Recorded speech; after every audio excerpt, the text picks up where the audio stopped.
Good evening, ladies and gentlemen, and welcome in to Wilmington Wildcats Weekly here on the Christian Internet Sports Network, coming to you live from Seneca tonight as the Wildcats on the road to take on the Seneca Fighting Irish. Seneca comes in at 4-2 on the year. Wilmington at 6-0, but not without a little share of difficulty last week against Herscher.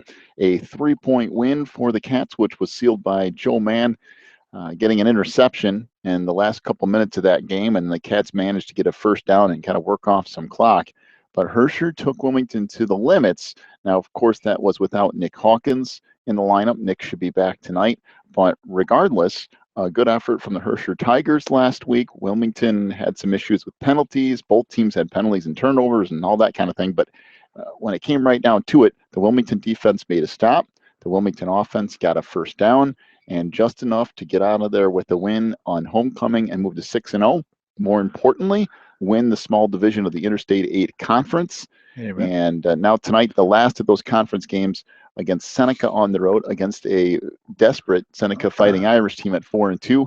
They need to win one of their last 3 games to get into the playoffs. Now, they'll have enough points at 5-4, but the last 3 games they have, Wilmington this week, Plano next week, and Coal City at the end of the year. Now, getting a win in one of those 3 games, well, that's going to be a tough road. Yeah, that could be interesting for Seneca. Coming off a good year last year, they lost almost all their players. I think they only got 3 starters back. Wow. From last year. Can you imagine a coach trying to reassemble the troops with what do you got? 18 out of 21 players graduated, and so you got 3 actual starters left. That's tough. And last week I was really impressed by the line play of Herscher.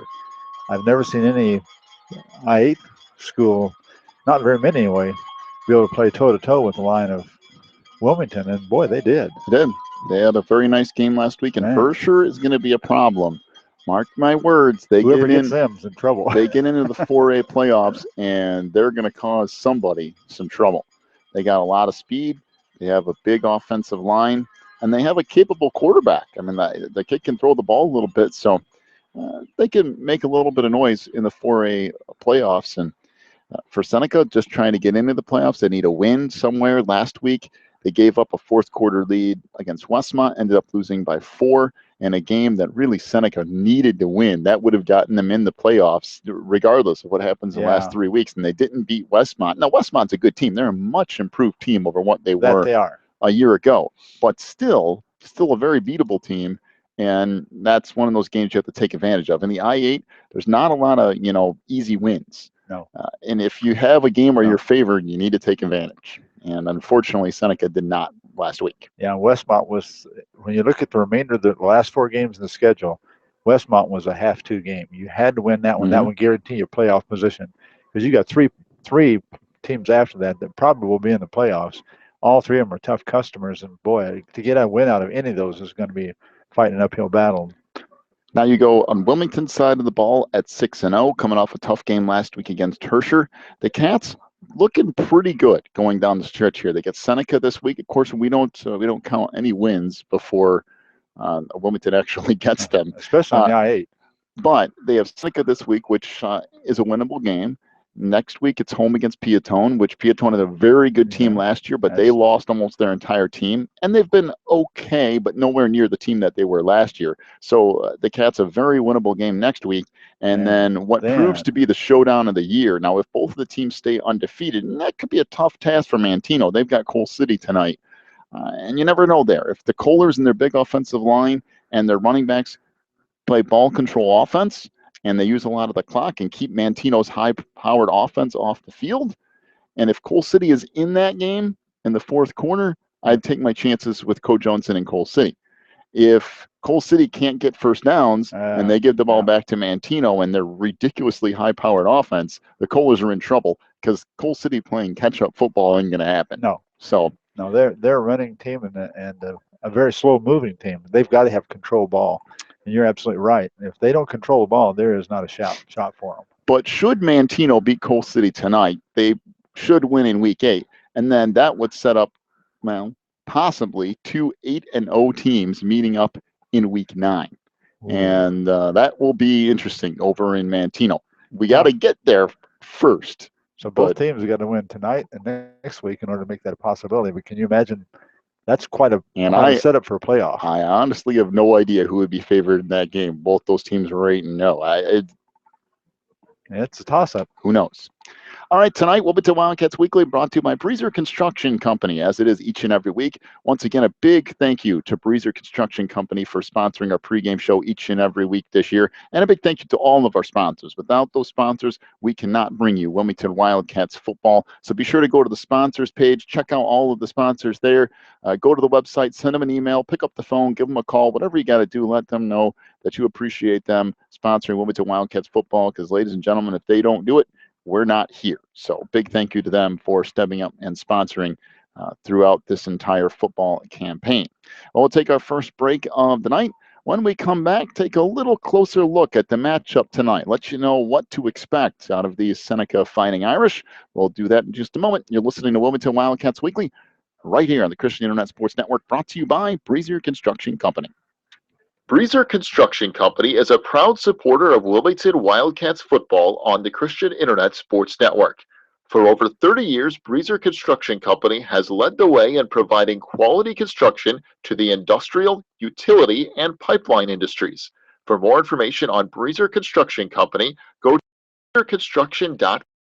That's breezerconstruction.com, or call 815-521-0900.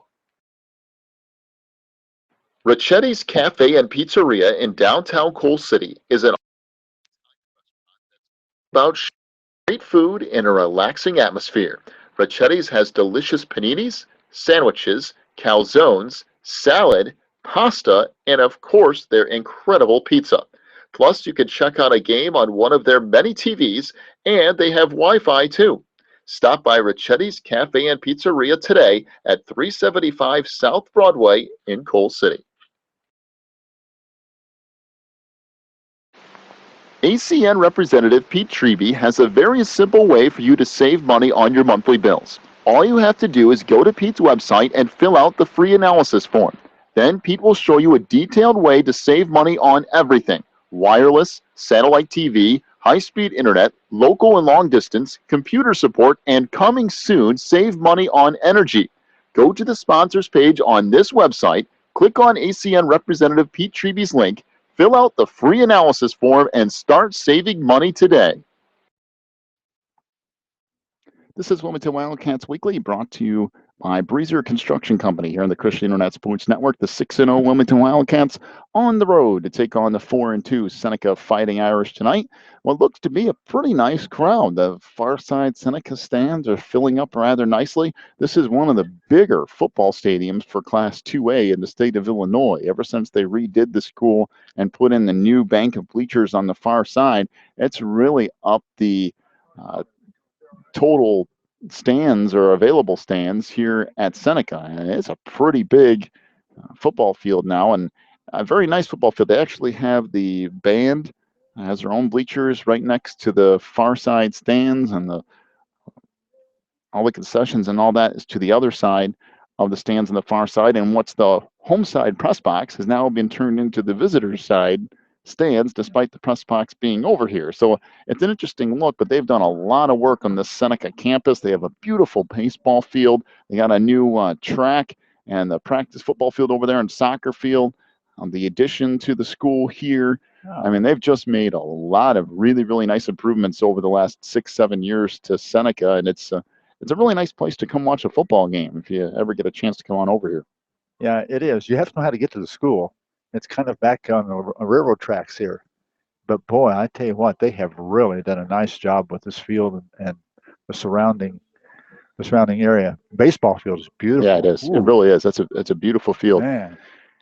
Well, a little bit about the game tonight. Wilmington, of course, at 6-0. We all kind of know what to expect out of Wilmington. They're going to run the football, and run it some more. Yeah. Every now and then, Mason's going to do some play action passing, and the defense is much more comfortable stopping the run than the pass. Well, that would seem to play into the hands of Wilmington tonight. You'll see the wishbone-style offense that we saw with Reed Custer earlier this year. Seneca running that wishbone style, misdirection offense, much along the lines of Army, Navy, and those kind of schools. They'll split out a couple of wide receivers, but they usually go wishbone set, and they'll use a number of different running backs. And for Wilmington, the key is staying in your gaps, staying on your assignments. As long as you do that, Wilmington will be fine. If they get to helping out other people and getting where they're not supposed to be, that's where an offense like this can take advantage. And tonight, I'm not so worried about over pursuit that we were worried about against Herscher last week with a really quick, fast back. But you do have to stay disciplined and stay in your gaps and don't get caught helping other people.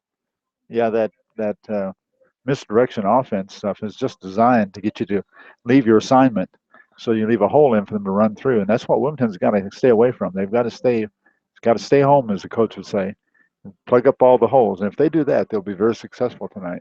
By the way, Coach Reintz, I haven't had a chance to talk to him. Maybe in the post game tonight, we can talk to him about his knee.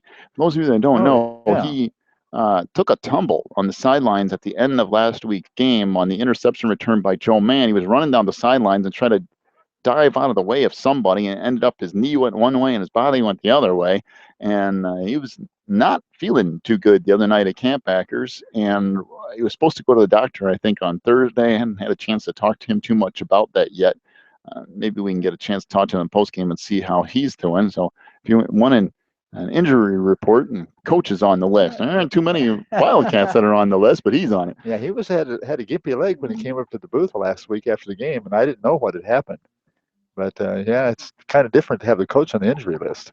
All right, we'll take another break. When we come back, we'll get to our interview with Coach Jeff Reintz, talking about last week, and we'll get you set for the game tonight as well with Coach Reintz. We'll take a break, come back with that interview in just a moment. You're listening to Wilmington Wildcats Weekly on the Christian Internet Sports Network, brought to you by Breezer Construction Company. Quigley Technology Services is your local source for computer help.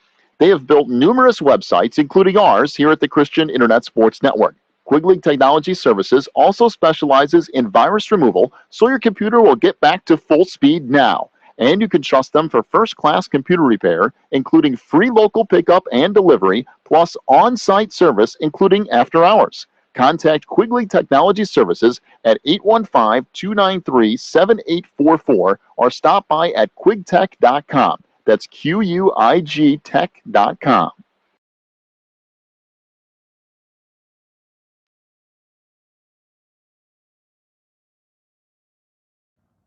Back here, Wilmington Wildcats Weekly, brought to you by Breezer Construction Company, joined once again by head coach Jeff Reintz. And Coach, another tough game on Friday and a chance for you to win the conference again for 7 years in a row, 6 years in a row with the win over Herscher.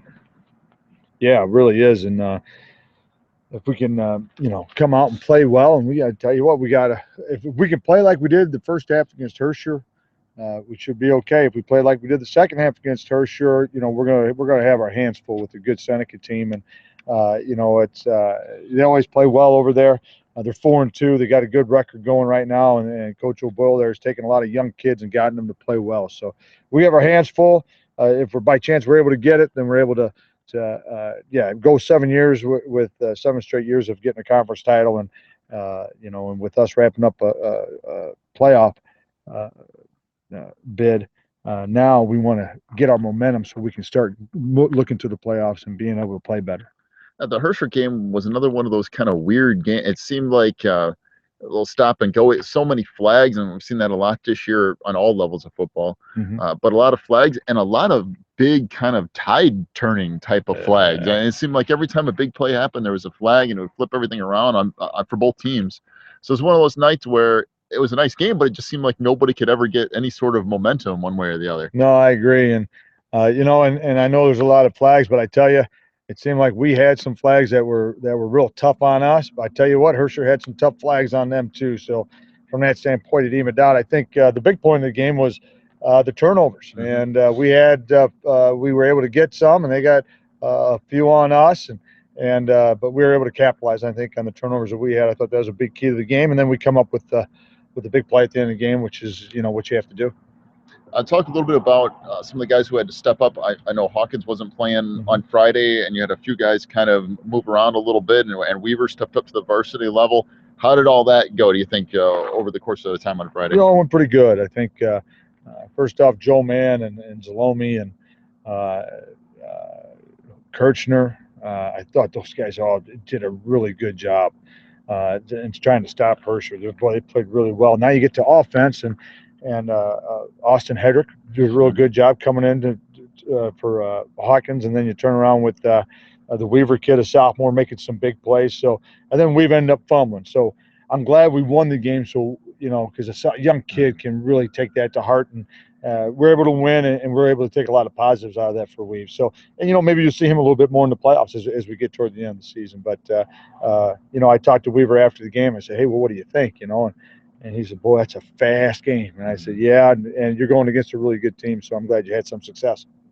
Hersher now 4-2, I believe. They have a string of games here where they might be able to build a little bit of momentum going in the playoffs. It looks like they got a pretty good shot at doing making some noise in the playoffs. Yeah, you know what? They started out the year against a tough Mantino team, and then they made some changes as the season went on. And they, obviously going to the run game as we saw, and with their offensive line, I think that's a good adjustment. I think as they end up the season, like you said, I mean, no game's a gimme by no means, but I think they definitely have the upper hand in the three they have left. And if they can stay away from injuries, like all of us, you got to stay away from injuries. But if they get the right draw, I think they can go a little ways, no doubt about it. Seneca tonight, kind of an interesting dilemma there for the Irish. They lost everybody except for 3 or 4 guys coming back. Started off with a couple of games, might have been on the lighter side of the schedule, and got themselves 4 wins. And now, boy, their last 3 games, they're like trying to get that 5th win might be a difficult task. Of course, it's always an interesting game when you go over there and play them anyway. Yeah, it really is. And they'll be ready to play. Coach will have them ready, and we got to be ready for everything. I mean, they're fighting for their playoff lives. They're looking to get a win here the last 3. We need to go over there and play our kind of football and be physical. Make sure we adjust on defense, and we need to fly to the football. And during this week of practice, we've gotten after the kids pretty good about getting back to physical, because the first half we were, the second half we weren't. And don't get me wrong, part of that is Hersher's good, and so can we raise our level to play 4 quarters like that, and hopefully that can help you get finish out the season and go into the playoffs. I feel like you've been prepared a little bit to face Seneca because of the whole Reed Custer kind of similar style offense. Yeah. I mean, you always go back to some game plans that are similar, and no doubt we've gone back to Reed Custer's to see how our kids match up with theirs and how our assignments match up. But I think I do like some of our matchups that we have, particularly on the defensive line to their offensive line. But by the same token, their backs do a very good job, and they'll have some things that we haven't seen before. They'll have those ready for us. And so Donnie Brown has been a long-time coach over there. Their D coordinator. He's gone against us, I bet, 15 times. So he knows what we want to do, and so he'll have his kids ready. All right, and lastly tonight, injury-wise, where are we standing? We're doing good. We're doing good. Besides the head football coach, I think we're going to be okay, Johnny. But and not only that, but Nick's back at he'll be back playing Friday night after his suspension, and hopefully we can put that behind us too when he's learned his lesson there. And but I knock on wood, John, we say it all the time. Let's get through it, because I know last year at this time we were without Zalomi, we were without a couple other kids, and even when they come back, they were still struggling a little bit. So like I tell the kids, as long as you play hard all the time, that takes away half of the injury problem. So let's see what we can get through Friday. All right, Coach, good luck tonight. We'll talk to you again in the postgame. All right, John, thanks. That's Coach Jeff Reed joining us here on Wilmington Wildcats Weekly, brought to you by Breezer Construction Company. That's going to wrap things up for us here on the pregame show. 2 minutes away from opening kick tonight here in Seneca. We'll take our last break before the first kick of the night. We'll come back with another I-8 conference battle, and really a long-standing rivalry. A couple of the original I-8 teams, Wilmington and Seneca, come up next here on the Christian Internet Sports Network.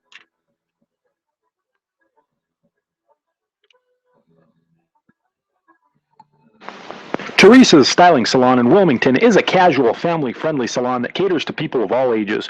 Teresa's provides everything from haircuts to perms to manicures. Well, apparently our commercial break's going to be faster than I thought. I think we just lost some battery power. That's all right. We'll just keep this thing going until we get to opening kick tonight. Seneca and Wilmington, the 4-2 Irish at home to take on the 6-0 Wilmington Wildcats on the road. I think we're actually going to have the national anthem. If I can get these batteries changed fast enough, we'll get back to our ads here in just a moment. So we'll take one more break. I'll be back with your opening kick. I'm going to do things on the fly tonight. We'll be back with your opening kick here in just a moment on the Christian Internet Sports Network.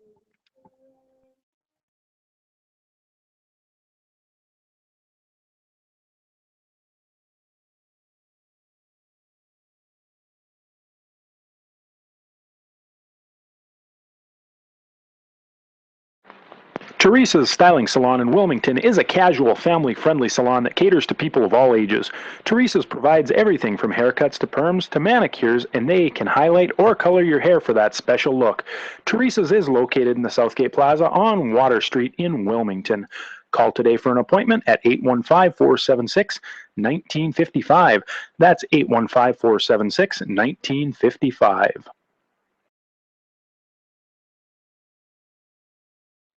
Valen Acres Bible Church is the perfect place if you are looking for a church to call home. They have services every week, including Sunday school at 9:45, morning worship at 11, and Wednesday night prayer meetings at 7. Valen Acres Bible Church is located at 26009 Willow Lane in Wilmington, Illinois. And for more information, call 815-476-7818. That's 815-476-7818. If you're looking for more information on Wilmington Wildcats football, then check out the Catbackers every Wednesday at 7 at Tuffy's. Each week, Coach Reentz goes over game film, takes questions from the audience, and presents the Offensive and Defensive Player of the Week awards. Plus, you'll get to hang out with other Wildcat fans and get the inside scoop on next week's game. So be sure to check out the Catbackers every Wednesday at 7 at Tuffy's. Just a couple seconds away from opening kick here tonight. They had the national anthem and what really is pretty late. About 20 seconds before opening kick here tonight. They went ahead and stopped the clock, and we should be ready for football tonight from Seneca. The 6-0 Wilmington Wildcats on the road to take on the 4-2 Seneca Fighting Irish. Wilmington in their white uniforms, all white. Helmets, shirts, pants, purple numbers, letters, and trim with that paw print on the side of the helmet, and quite a few guys wearing those pink socks tonight as well. It's the Breast Cancer Awareness Month, so you'll see that in a lot of different levels of football. Seneca tonight in their green helmets, green jerseys, gold pants with white and gold numbers, letters, and trim, and with that shamrock on both sides of the helmet. Seneca will return tonight left to right as we sit atop the away stands in the home press box, which try to figure that one out. We are in the away stands. Used to be the home stands, but since they added all those big bleachers over by the concession stands, they put the home people close to the food. Well, the Cats will get set to kick it off here in just a moment. Back deep for Seneca is Casey Pfeiffer, 5'5", 150-pound junior. He'll get set to return the kick from Jacob Casillas, teeing it up at the 40. By the way, I'd like to welcome in Mr. Dennis Harding listening to us tonight. He is at work. He was on a fishing trip all week. Saw a bunch of his fish. By the way, about a 30-pound catfish. Really? That they caught. I think it was down in Kentucky. Short kick by Casillas to get this thing underway. Bounces at the 30 and goes out of bounds. So we'll end up with decent field position for Seneca to start this game underway.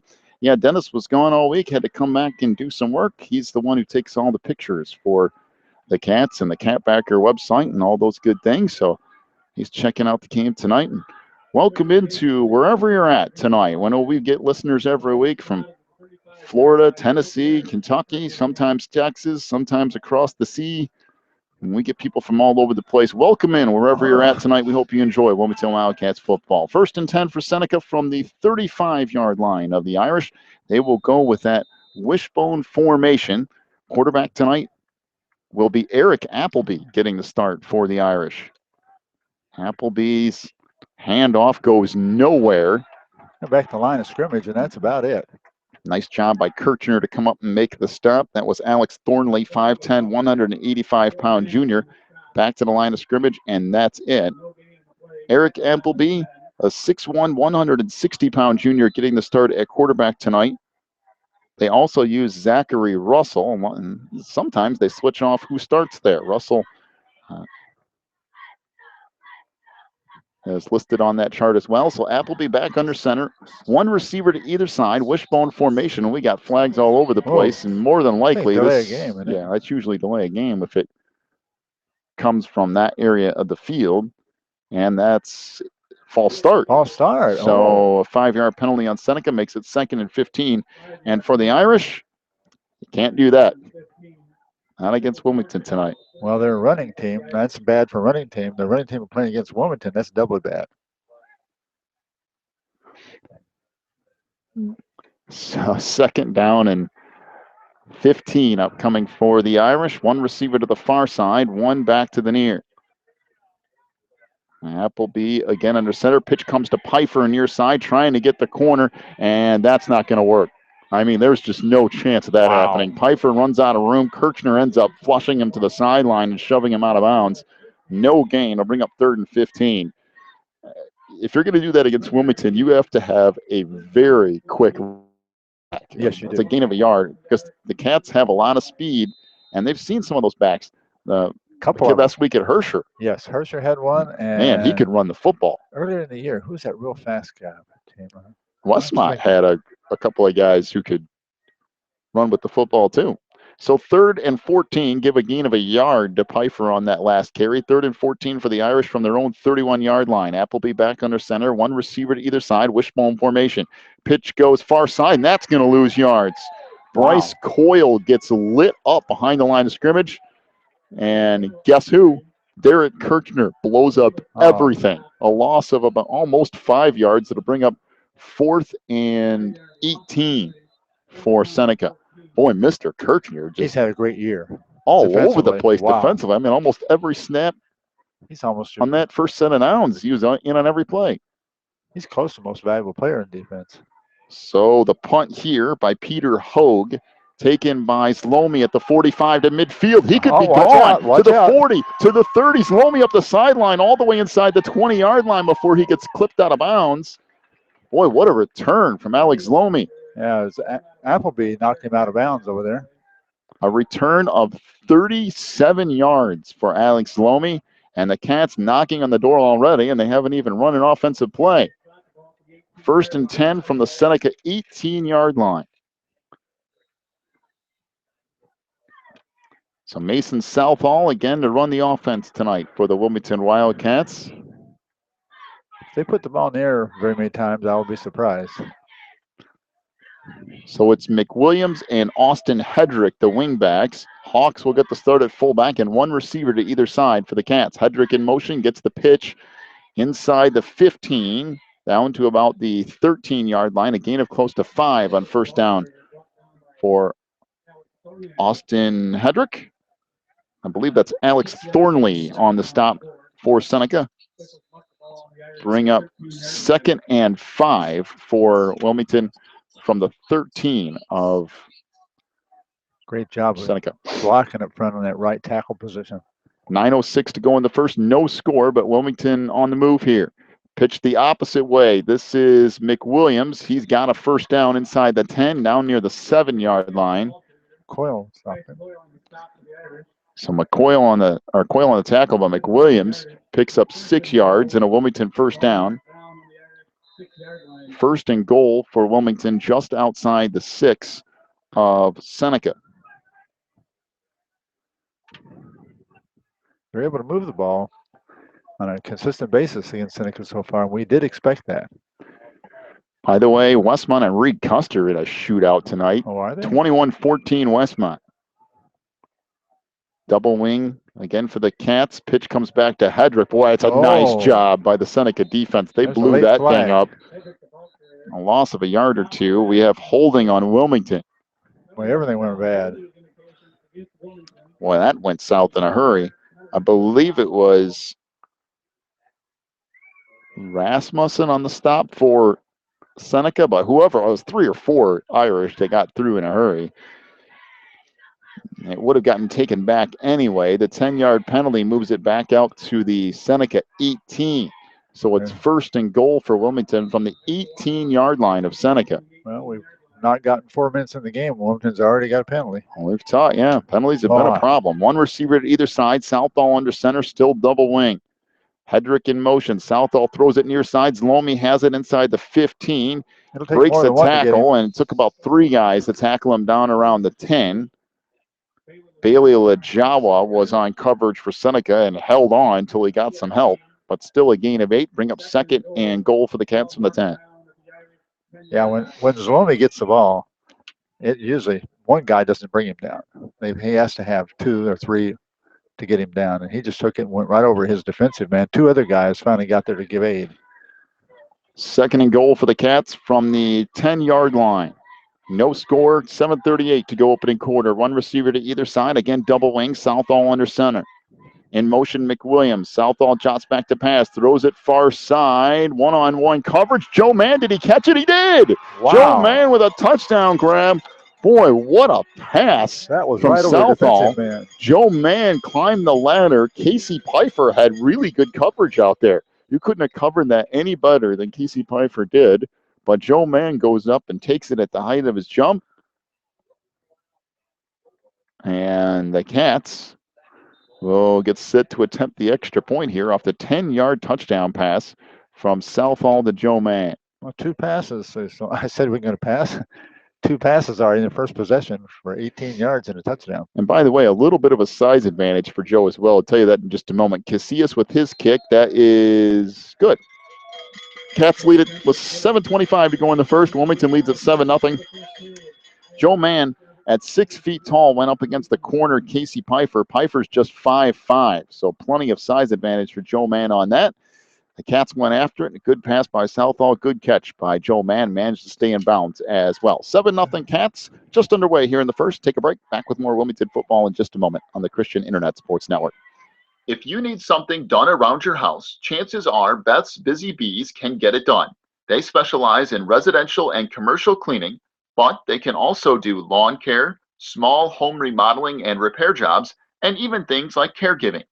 Beth's Busy Bees is a small family-owned business, and they will treat you right every time. Call 815-685-9111 for Beth's Busy Bees today.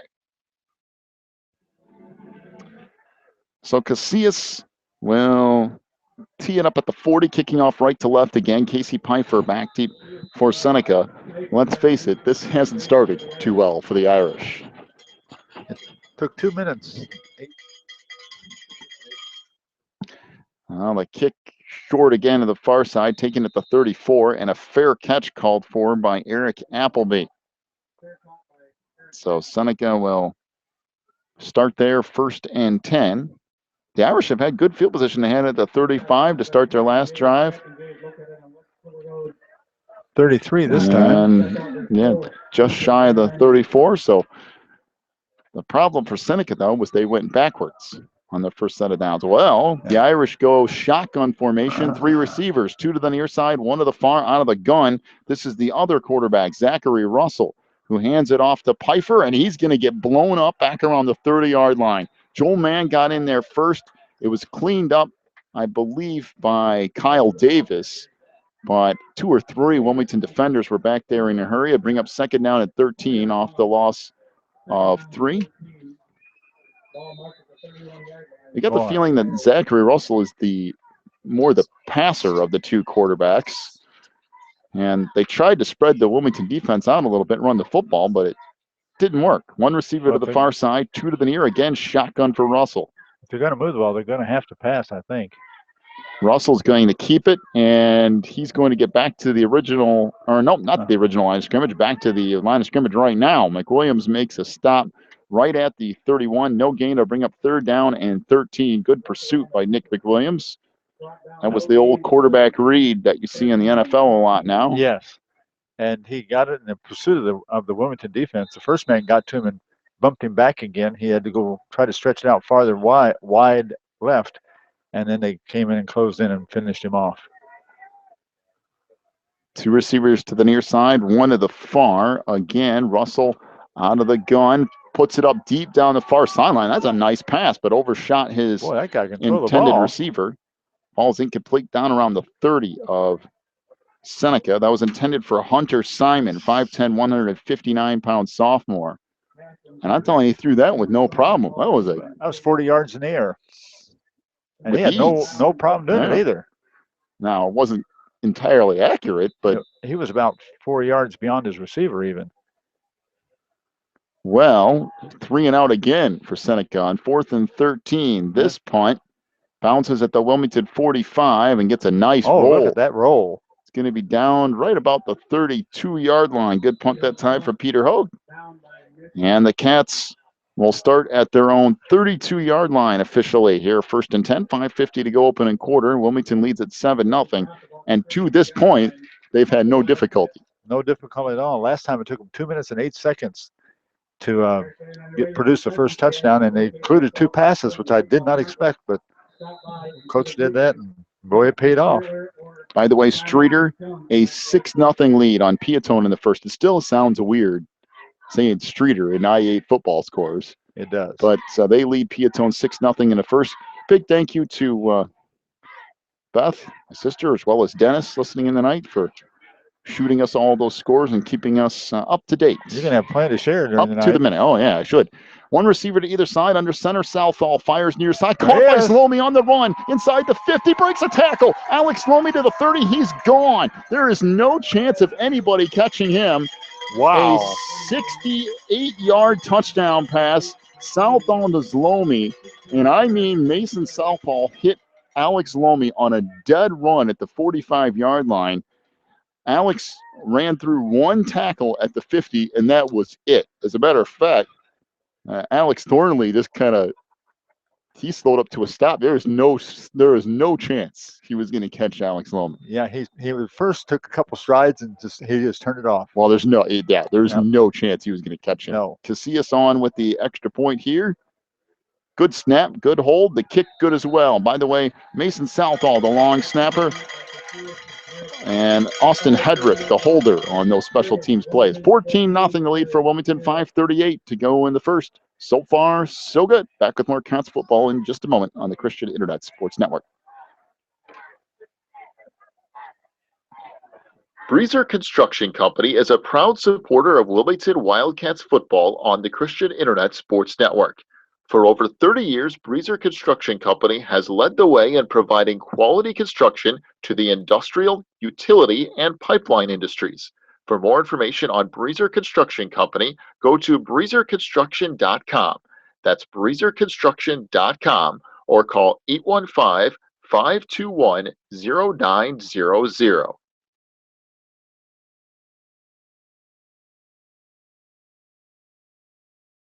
$14-0 to lead for Wilmington. Casillas has it teed up on the 40 again, kicking off right to left. Casey Pfeiffer back deep for Seneca at the 10-yard line of the Irish.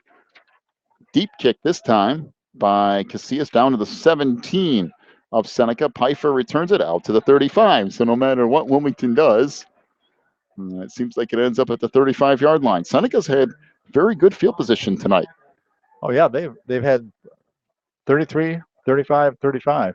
That's not a bad starting place in the field. Yep, but move it out to the 36 officially. That's where Seneca will start 1st and 10 with 5:31 to go in the first. The problem for the Irish is they have negative yards on offense. That's problem. One problem. The other problem is it took Wilmington 2 minutes, 8 seconds to score the first touchdown. It took 12 seconds to score the second one. Eric Appleby under center as Seneca rotates quarterbacks. One receiver to the far side, one to the near. The wishbone formation again, that gets blown up. And I mean about half the Wilmington defense. Wow. Capwell 42, in there. 52. Davis in there. Kirchner. I mean a little of everybody. I believe that was Zachary Russell on the carry. He loses a yard. And I'm not too sure. Have they gained positive yards on a play yet?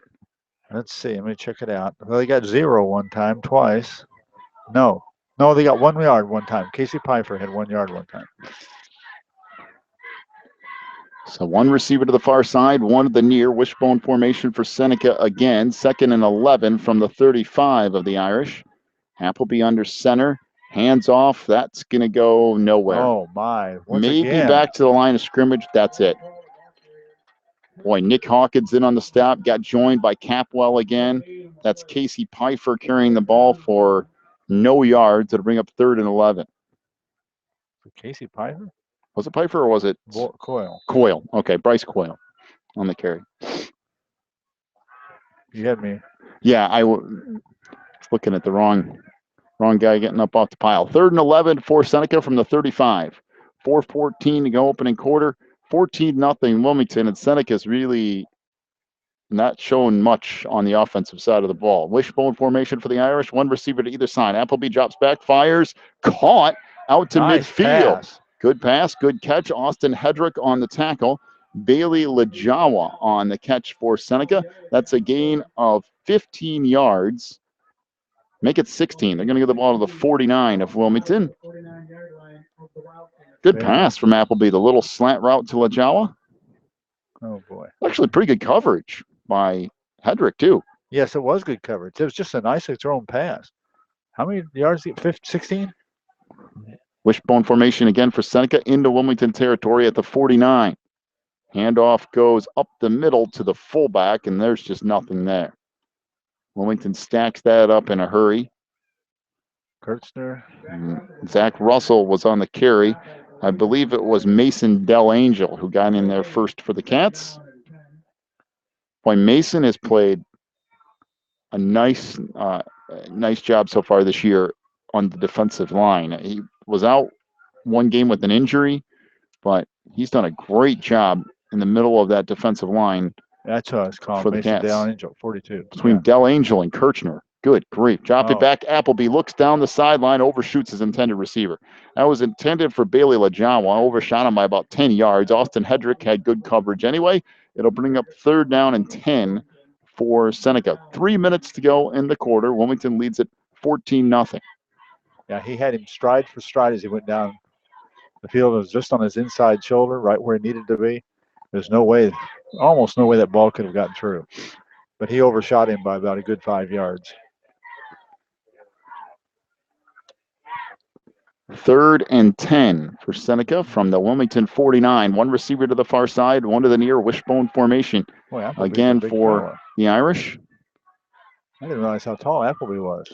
Appleby drops back, fires a pass. Oh, that was almost intercepted. Threw it well behind his intended receiver. Mason Southall was on the coverage. It was intended for Hunter Simon, and he threw it behind him. He's lucky Mason didn't break quicker on that, or that would have been a pick six. I thought for just a second that it was going to be a pick six, but it just quite didn't time it right. Well, 4th and 10 upcoming here for Seneca as Peter Hogle gets set to punt it away. The Irish did do something positive on that drive, though. It was a nice pass from Appleby to Lajawa to pick up 15 yards and kind of move field position a little bit. Yeah, they used up 2 minutes and 30 seconds on the clock. Kick from Hogue. Boy, that's a beautiful kick. Back to the 20 of Wilmington. Out across the 30 comes the return. 35 out to the 40. So a 20-yard kick return for the Cats. That's Tyler Breimer on the return for Wilmington. Sets the Cats up with good position at the 40-yard line. With 2:41 to go opening quarter. A 14-0 lead for Wilmington. Quick plug for us next week. Be sure to join us. We'll be back in Wilmington as the Cats will welcome in Piatone for week 8 in those crossover games. By the way, I found out something interesting. Wait till after this play. Remind me to tell you about Piatone here in just a moment. Found out something interesting about the way everything's going to be aligned next time around in the IA. Oh, really? One receiver to the far side, one to the near for the Cats. Southall under center, double wing for Wilmington. In motion, McWilliams gets the pitch, breaks a tackle across the 40 to the 43. Right time they stacked up a little bit better. Good Nice defense. job by Seneca. Alex Thornley and Bryce Coyle combine in the stop. A gain of 3 for McWilliams. Bring up 2nd and 7 for the Cats. Piatone, next time they realign the conference, they're going to be in the small division. They are. They're going to join Wilmington and Reed Custer's team in the small division. Herscher's going to go back to the large. Oh, Not okay. next year, but the year after when they realign it again. So just a little tidbit there for everybody. Piatone will be in Wilmington's conference here in a couple of years. Southall jots back, throws a deep pass down the sideline, did a hitch and go, and just missed. Off the fingertips. Slow me at the 25 of Seneca. Boy, that was on the money, just about a yard too far for Zalomi. Coverage out there by Bailey Lajawa. There's a little hitch and go as Southall with the pump fake on the short pass, then went deep to Zalomi and almost hit it. Zalomi at the last second there, last 8 yards, really turned on the speed, made that close, went right off his fingertips. These are the plays for Wilmington that they need later on when it comes playoff time. Tonight's a perfect chance to work on that kind of thing. Yes. Work on your passing game, some different elements that you need to kind of improve a little bit for later. One receiver to the far side, one to the near. Southall under center. 14-0 Wilmington, 1:57 to go in the first. 3rd and 7. Ooh. Handoff goes up the middle of the fullback. I might have fumbled the football. He did. Lost it too. And that was Hawks. He got a first down. It gained almost close to 9 yards, but he fumbled the football, and Seneca gets it back. Gavin Hawks coughed it up after a run of 9 yards. The turnover gives it back to the Irish at their own 48-yard line. That's what you do not want to do. I didn't see what happened there. I don't know if a helmet got on the football or what, but it just popped right out of the hands of It didn't look like it was Gavin. really caused by the opposition, but I don't know. Might have been. No, and Gavin does not put the ball on the turf very often. In fact, that might have been the first time this year. So, dropping back, Russell back in the game, fires a pass near side, caught by Lajawa. Boy, good coverage out there. 2 or 3 cats out there to stop that play. Austin Hendrick on the coverage. The reception will actually lose a yard from Russell to Lajawa as Seneca rotates quarterbacks, Appleby and Lajawa, or excuse me, Appleby and Russell. So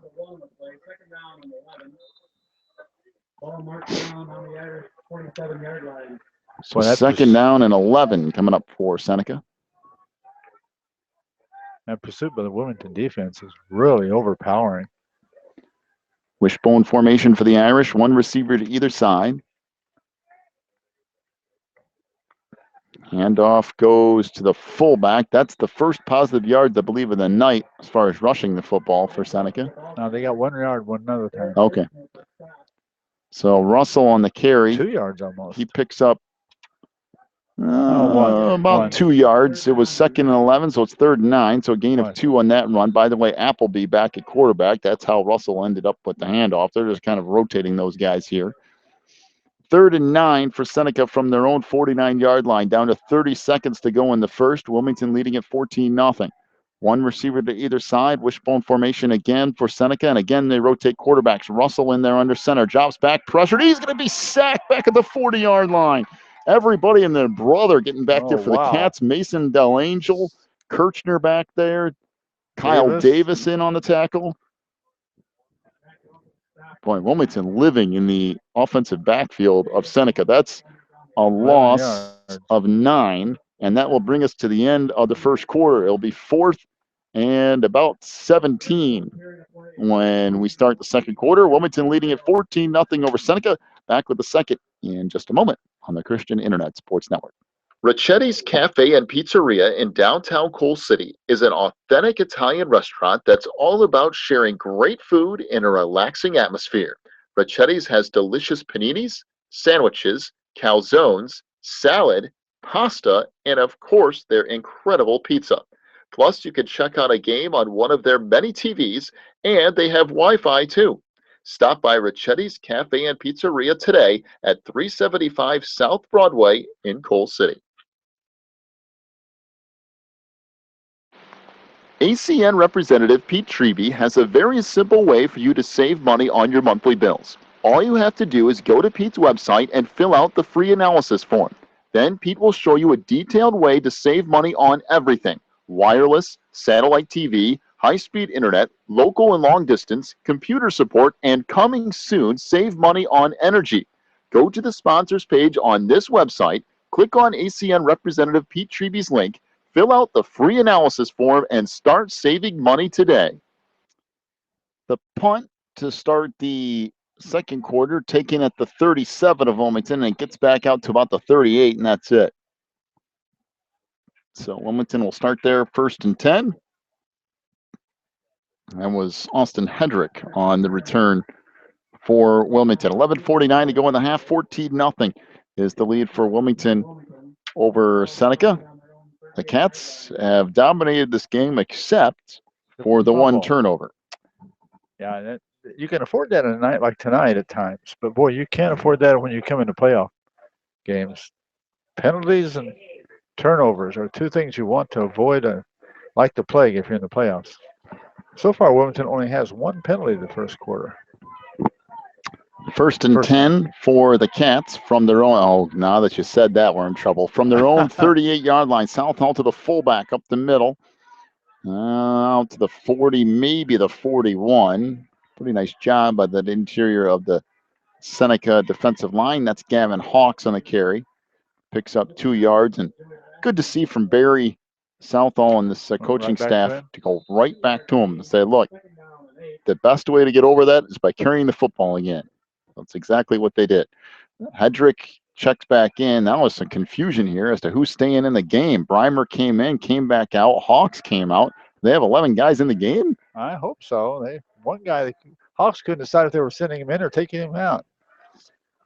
Well, 2 receivers to the near side. 2nd down and 8 upcoming for Wilmington. Hawkins in the game, and the Cats take a timeout. Yeah, it's too much confusion.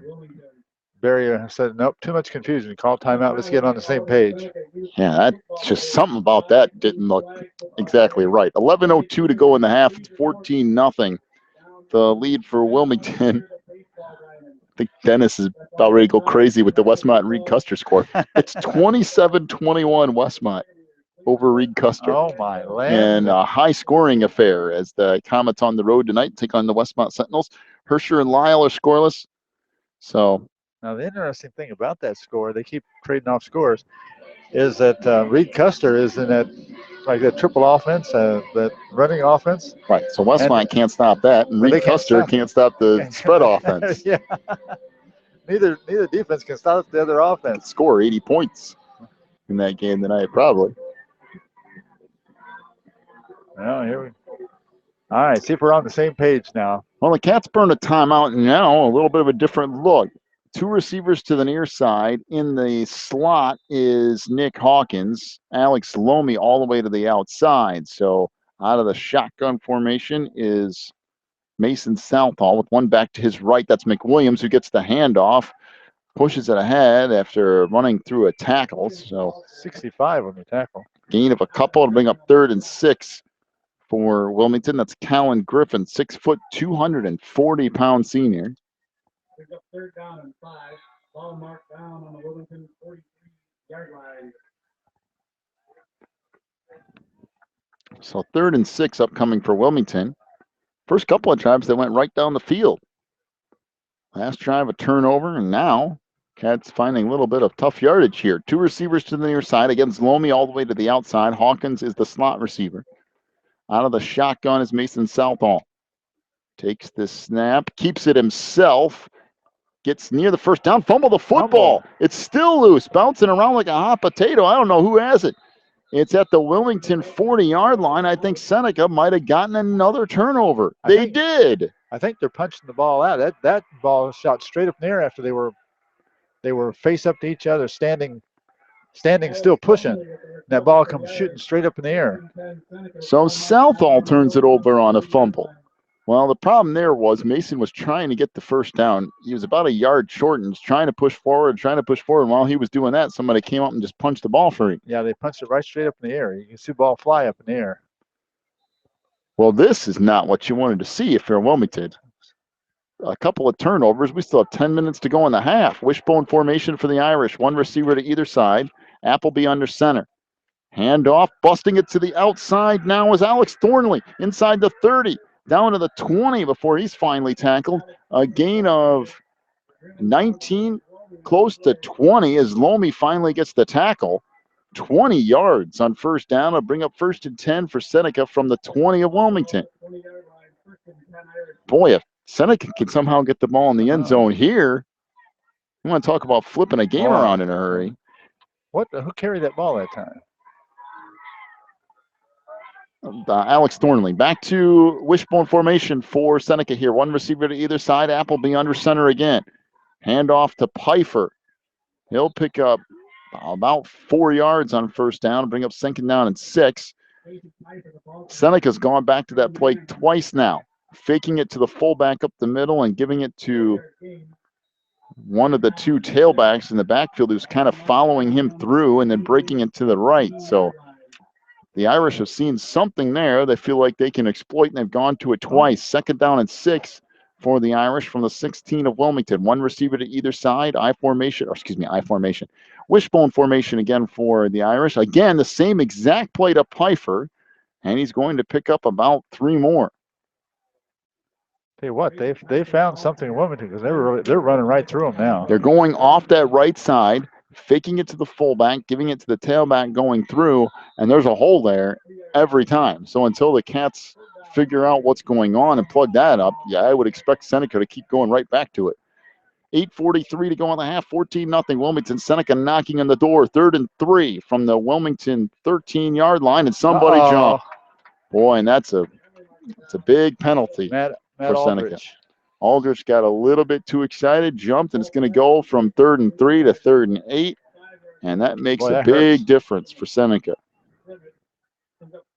Yeah, you're rolling down the field now. You got to stay problem free, and that's not it.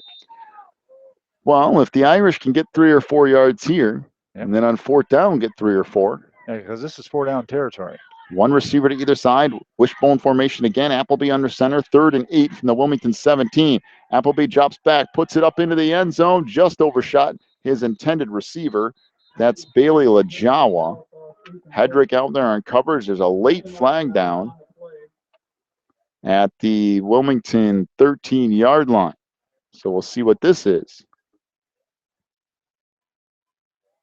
What was that? Something about the penalties. You did.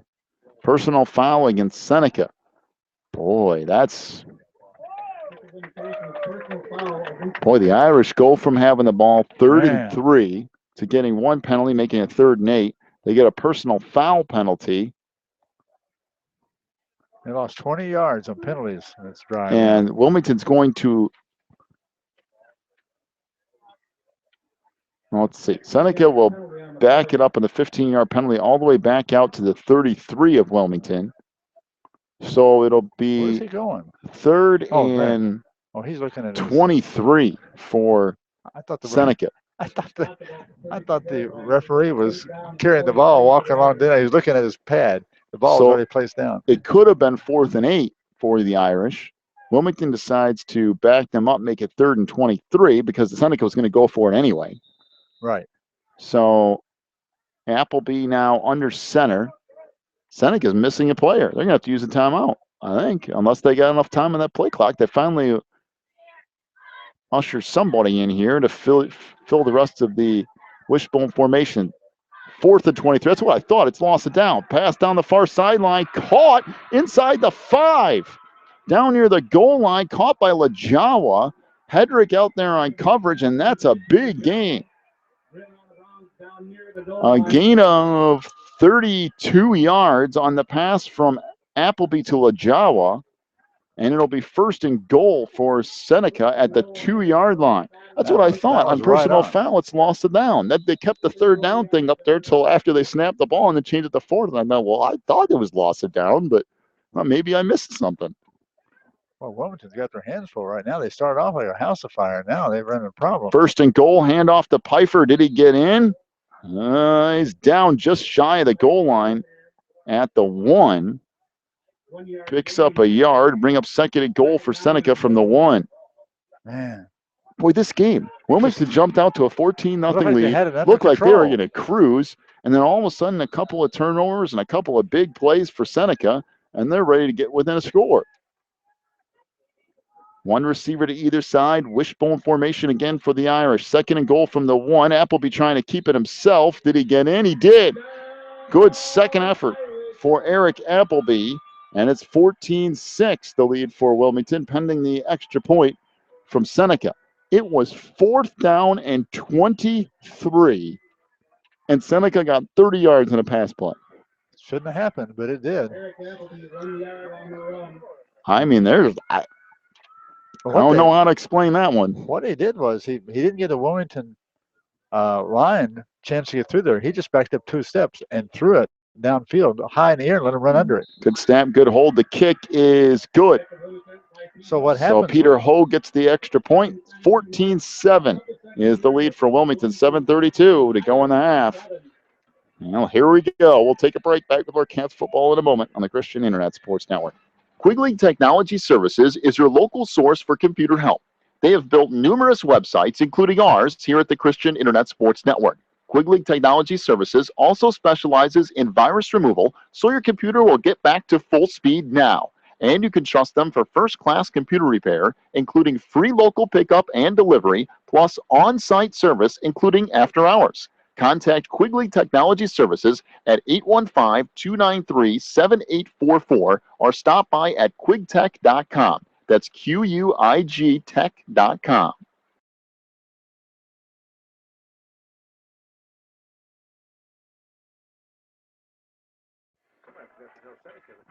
$14-7 is the lead for Wilmington, but all of a sudden this game is flipped in a hurry. The Irish getting set to kick off here, trailing by 7 with 7 minutes and 32 seconds to go in the half. The return out to the 28-yard line for Wilmington's Austin Hedrick. So the Cats will take over 1st and 10 from their own 28. I don't know if Wilmington got out to quick 14-0 lead and they all slowed up playing and thought the game was over or what, but it's just been, Seneca's just turned it on in the second quarter. It's been all Irish. Yeah, they have not dominated. Wilmington has not dominated the ball on offense. They've not played good defense. Since those first two possessions, I have no idea what happened. Well, when it's 4th and 23 and you give up 30 yards, that becomes a quick problem. Double wing here for the Cats. Nick Hawkins in at wing back. Handoff right side. Hawkins out across the 30 to the 32-yard line. A gain of about 4 for Nick. That's his first carry of the night for Mr. Hawkins. Yeah, Hawkins did not get the start at wingback tonight. He was not dressed last week, but now Nick being worked back into some of the offensive sets here for Wilmington. If you're the Cats, hang on to the football. 2 possessions in a row have resulted in turnovers. Double wing again for the Cats. 2nd down and 6 from their own 32. Handoff McWilliams across the 35. Big hole to the 40. McWilliams might go to midfield, to the 40, to the 30. Is he going to get caught? No. Nick McWilliams to the end zone. Touchdown, Wilmington. 68-yard touchdown run by Nick McWilliams. Boy, once he broke that initial tackle just short of the line of scrimmage, there was no one there. Wow. A huge hole, and he just cut it back from the left to the right. McWilliams goes to the house. Just like that, the Cats answer, and it's 20-7. Did a little bit of a tearing through from a would-be arm tackler. Got into the backfield, turned on. One Irish deep in the backfield tried to close the gap. Then he just put his head down and started running as fast as he could run and just pulled right away. Extra point here for Casillas. High snap. Hedrick's going to have to try to run with it. And is he going to get in? He dives for the goal line. Is he in? No. They say he is short of the goal line. I find that somewhat hard to believe, but in any case, the crowd agrees with you, by the way. It sure looked like he got inside the pylon, but the near side official says no, so it'll stay that way. 27, the lead for Wilmington over Seneca. 6:35 to go in the half. Back with more Cats football here in just a moment on the Christian Internet Sports Network. Teresa's Styling Salon in Wilmington is a casual, family-friendly salon that caters to people of all ages. Teresa's provides everything from haircuts to perms to manicures, and they can highlight or color your hair for that special look. Teresa's is located in the Southgate Plaza on Water Street in Wilmington. Call today for an appointment at 815-476-1955. That's 815-476-1955.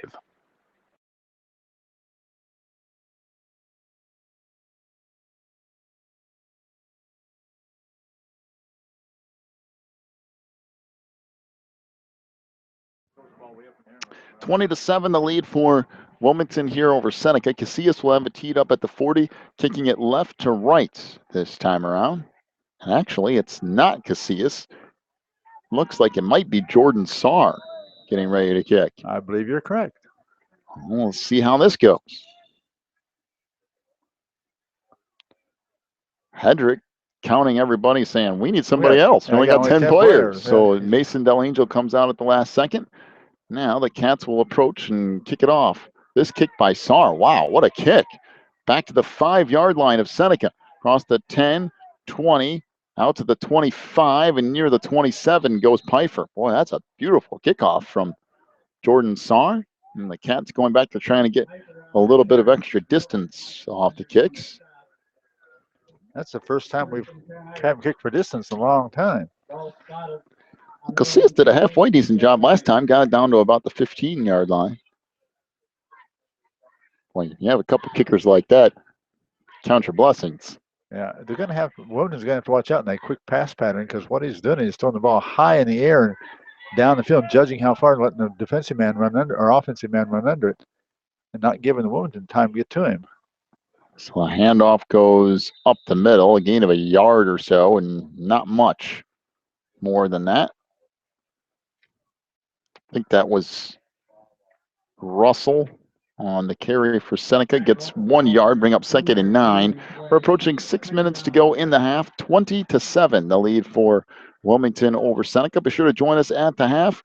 Halftime show brought to you by Warren's Collision Center over there in Braidwood. We'll have your first half stat totals and some scores from all over the area as well. Coming up in the halftime show brought to you by Warren's Collision Center. Appleby puts it deep down the near sideline. It is incomplete. Good coverage by Austin Hedrick. Pass was intended for Hunter Simon at the Wilmington 45. It'll bring up 3rd and 9. That was a close one there. He had the ball for a second, it looked like. When they went down together, he knocked it loose. That's just good coverage from Austin. Yes. Good pass, too. Good all the way around. It Nice was. pass from Appleby. The receiver was there, and Hedrick was there as well, and just made a play on the ball. Yeah, it was, everything worked out well. I mean, the offensive team did everything, the pass route. I'm going to tell you, But good Hedrick's been on an island tonight. He's got no help, and they've come after him 4 or 5 times. Again, wishbone formation for the Irish. Now they'll go to the opposite side down the sideline. That's way underthrown. Southall out on coverage. Lajawa was the intended receiver, but nobody was going to be anywhere near that thing. And it'll bring up 4th and 9 for Seneca. Russell's now 3 for 9. 40 for 47 yards. 3 for 9 for 47 yards.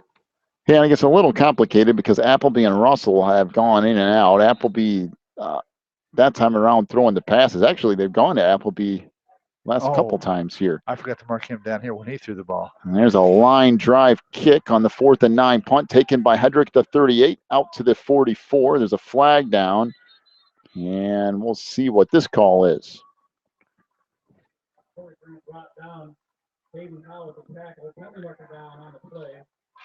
You know, I forgot to mark down. We'll just do a total of passing attempts. There's a block in the back on Wilmington. I think it was a block in the back, or maybe it was holding. It looked like a block in the back signal to me, but in any case, it doesn't really matter. It's a block in the back. Yeah, it is. So the announcer said holding, but that's it's definitely a block in the back penalty. So it will move the ball back to the Wilmington 33-yard line. So Southall and the Wildcats offense will get started again. When Wilmington has scored tonight, they've done so in Quickly. a fast manner. 2 times they had the ball and turned it over in fumbles, but the rest of the time they've scored quickly. Double wing for the Cats. Hawkins and McWilliams at wingbacks. Hawks at fullback. Oh, there's a little bit of a false start. Yeah. Handoff goes to Hawkins. That gets blown up, but it's not going to matter because we've got an illegal shift, I believe, on Gavin Hawks, who got caught moving just a hair too early.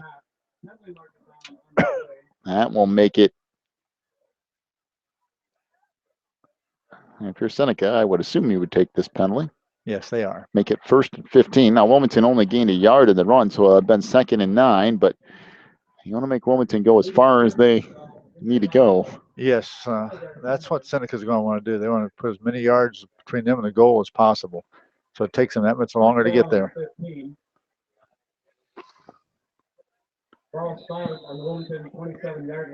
So 5:20 to go in the half. 20-7 is the lead for Wilmington. Took a long time for Barry to decide what he was going to use in this play. So I don't know how much time they got left. I think they were talking over something with the head official. Looked like he was asking him something. Oh, maybe it was. 2 receivers to the near side. Under center is Southall. Swing pass outside to Joe Mann. Oh, what a move around a defender at the 35. gets out to about the 39-yard line. A gain of 17 yards on the pass from Southall to Joe Mann. Excuse me, 17 yards. A gain of 12 yards on the pass from Southall to Joe Mann. It'll bring up 2nd down and 3. One of my math skills, you could tell I didn't major in that. Joe Mann has caught 2 passes so far for 22 yards. You add that to Zalome's 2 passes for 76 yards.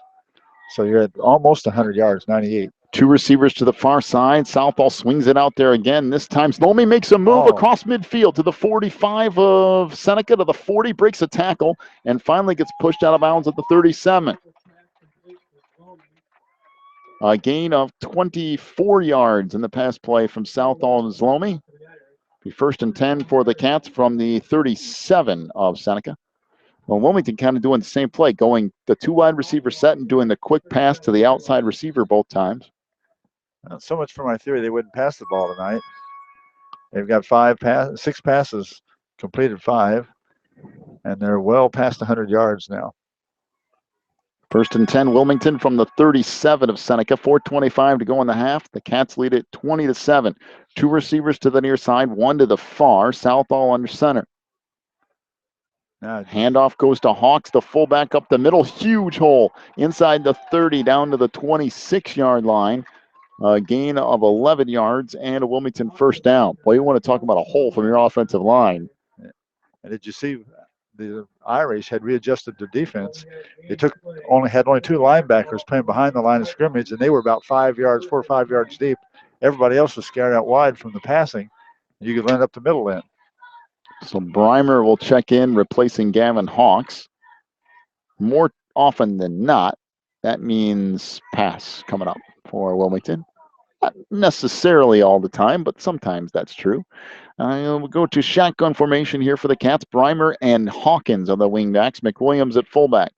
Handoff goes McWilliams right side inside the 25 to the 20, down to the 15, breaks a tackle, breaks another tackle inside the 10 to the 5, and touchdown Wilmington. 26-yard touchdown run for Nick McWilliams. Cats on the board again, making it 26-7 with 3:45 to go in the half. You realize the last time he carried the ball, he ran 68 yards for a touchdown. This time, 26 yards for a touchdown. Last 2 times he's carried the ball, he's had 94 yards and 2 touchdowns. So Casillas on to attempt the extra point here. Southall's snap last time was a little tall, little high again, but a good hold from Hedrick, and the kick is good from Jacob Casillas. 27-7 is the lead for Wilmington, 3:45 to go in the half. Be sure to stick around for our halftime show brought to you by Warren's Collision Center. Coming up here in just a few minutes, we'll have our first half stats, and we've got scoring updates from all over the place, including the game of the night between Manteno and Coal City. We'll have that scoring update for you at the half as well. Take a break. Back with more Cats football in just a moment on the Christian Internet Sports Network. Valen Acres Bible Church is the perfect place if you are looking for a church to call home. They have services every week, including Sunday school at 9:45, morning worship at 11, and Wednesday night prayer meetings at 7. Valen Acres Bible Church is located at 26009 Willow Lane in Wilmington, Illinois. And for more information, call 815-476-7818. That's 815-476-7818. 27-7 is the lead for Wilmington here over Seneca. Jordan Saar will once again tee it up at the 40 and kick off left to right. So we've seen a little bit of a change in the kickoff strategy here tonight for Wilmington. It started off with Casillas and some of the shorter kicks. Now they move to Jordan Saar, kicking it deep. Wow, look at that. This back to around the 7-yard line again, taken by Pfeiffer. To the 10, to the 20, out across the 25, and again out near the 27-yard line. Wilmington not able to get down the field quick to cut off below the 20, but nevertheless. 27-7 is the lead for Wilmington with 3:38 to go in the half. This Seneca offense isn't really built for quick strike effect. You'll see them put the ball up a little bit, but now that Wilmington will be a little bit more prepared for it, being that there's only 3 minutes to go in the half, be interested to see what happens here. 2 receivers to the far side, 1 to the near. Out of the shotgun this time is Zachary Russell. Russell takes the snap, keeps it to the far side, trying to get to the corner. And nice job by Southall to make him turn it back up to the inside.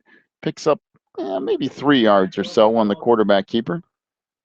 That's what we were talking about before the game, the need to stay home, and that's what Southall did. He stayed home, made him turn up field early and cut off the run that way.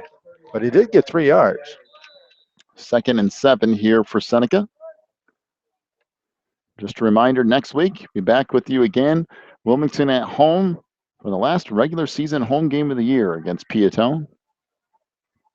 2 receivers to the near side, one to the far out of the shotgun again as Zachary Russell takes the snap. He'll keep it again. Gets maybe a yard. Boy, good pursuit by Wilmington defensively. Davis out there. Yeah, I believe that's, trying to see who's 33 for the sophomore team for Wilmington. I need to.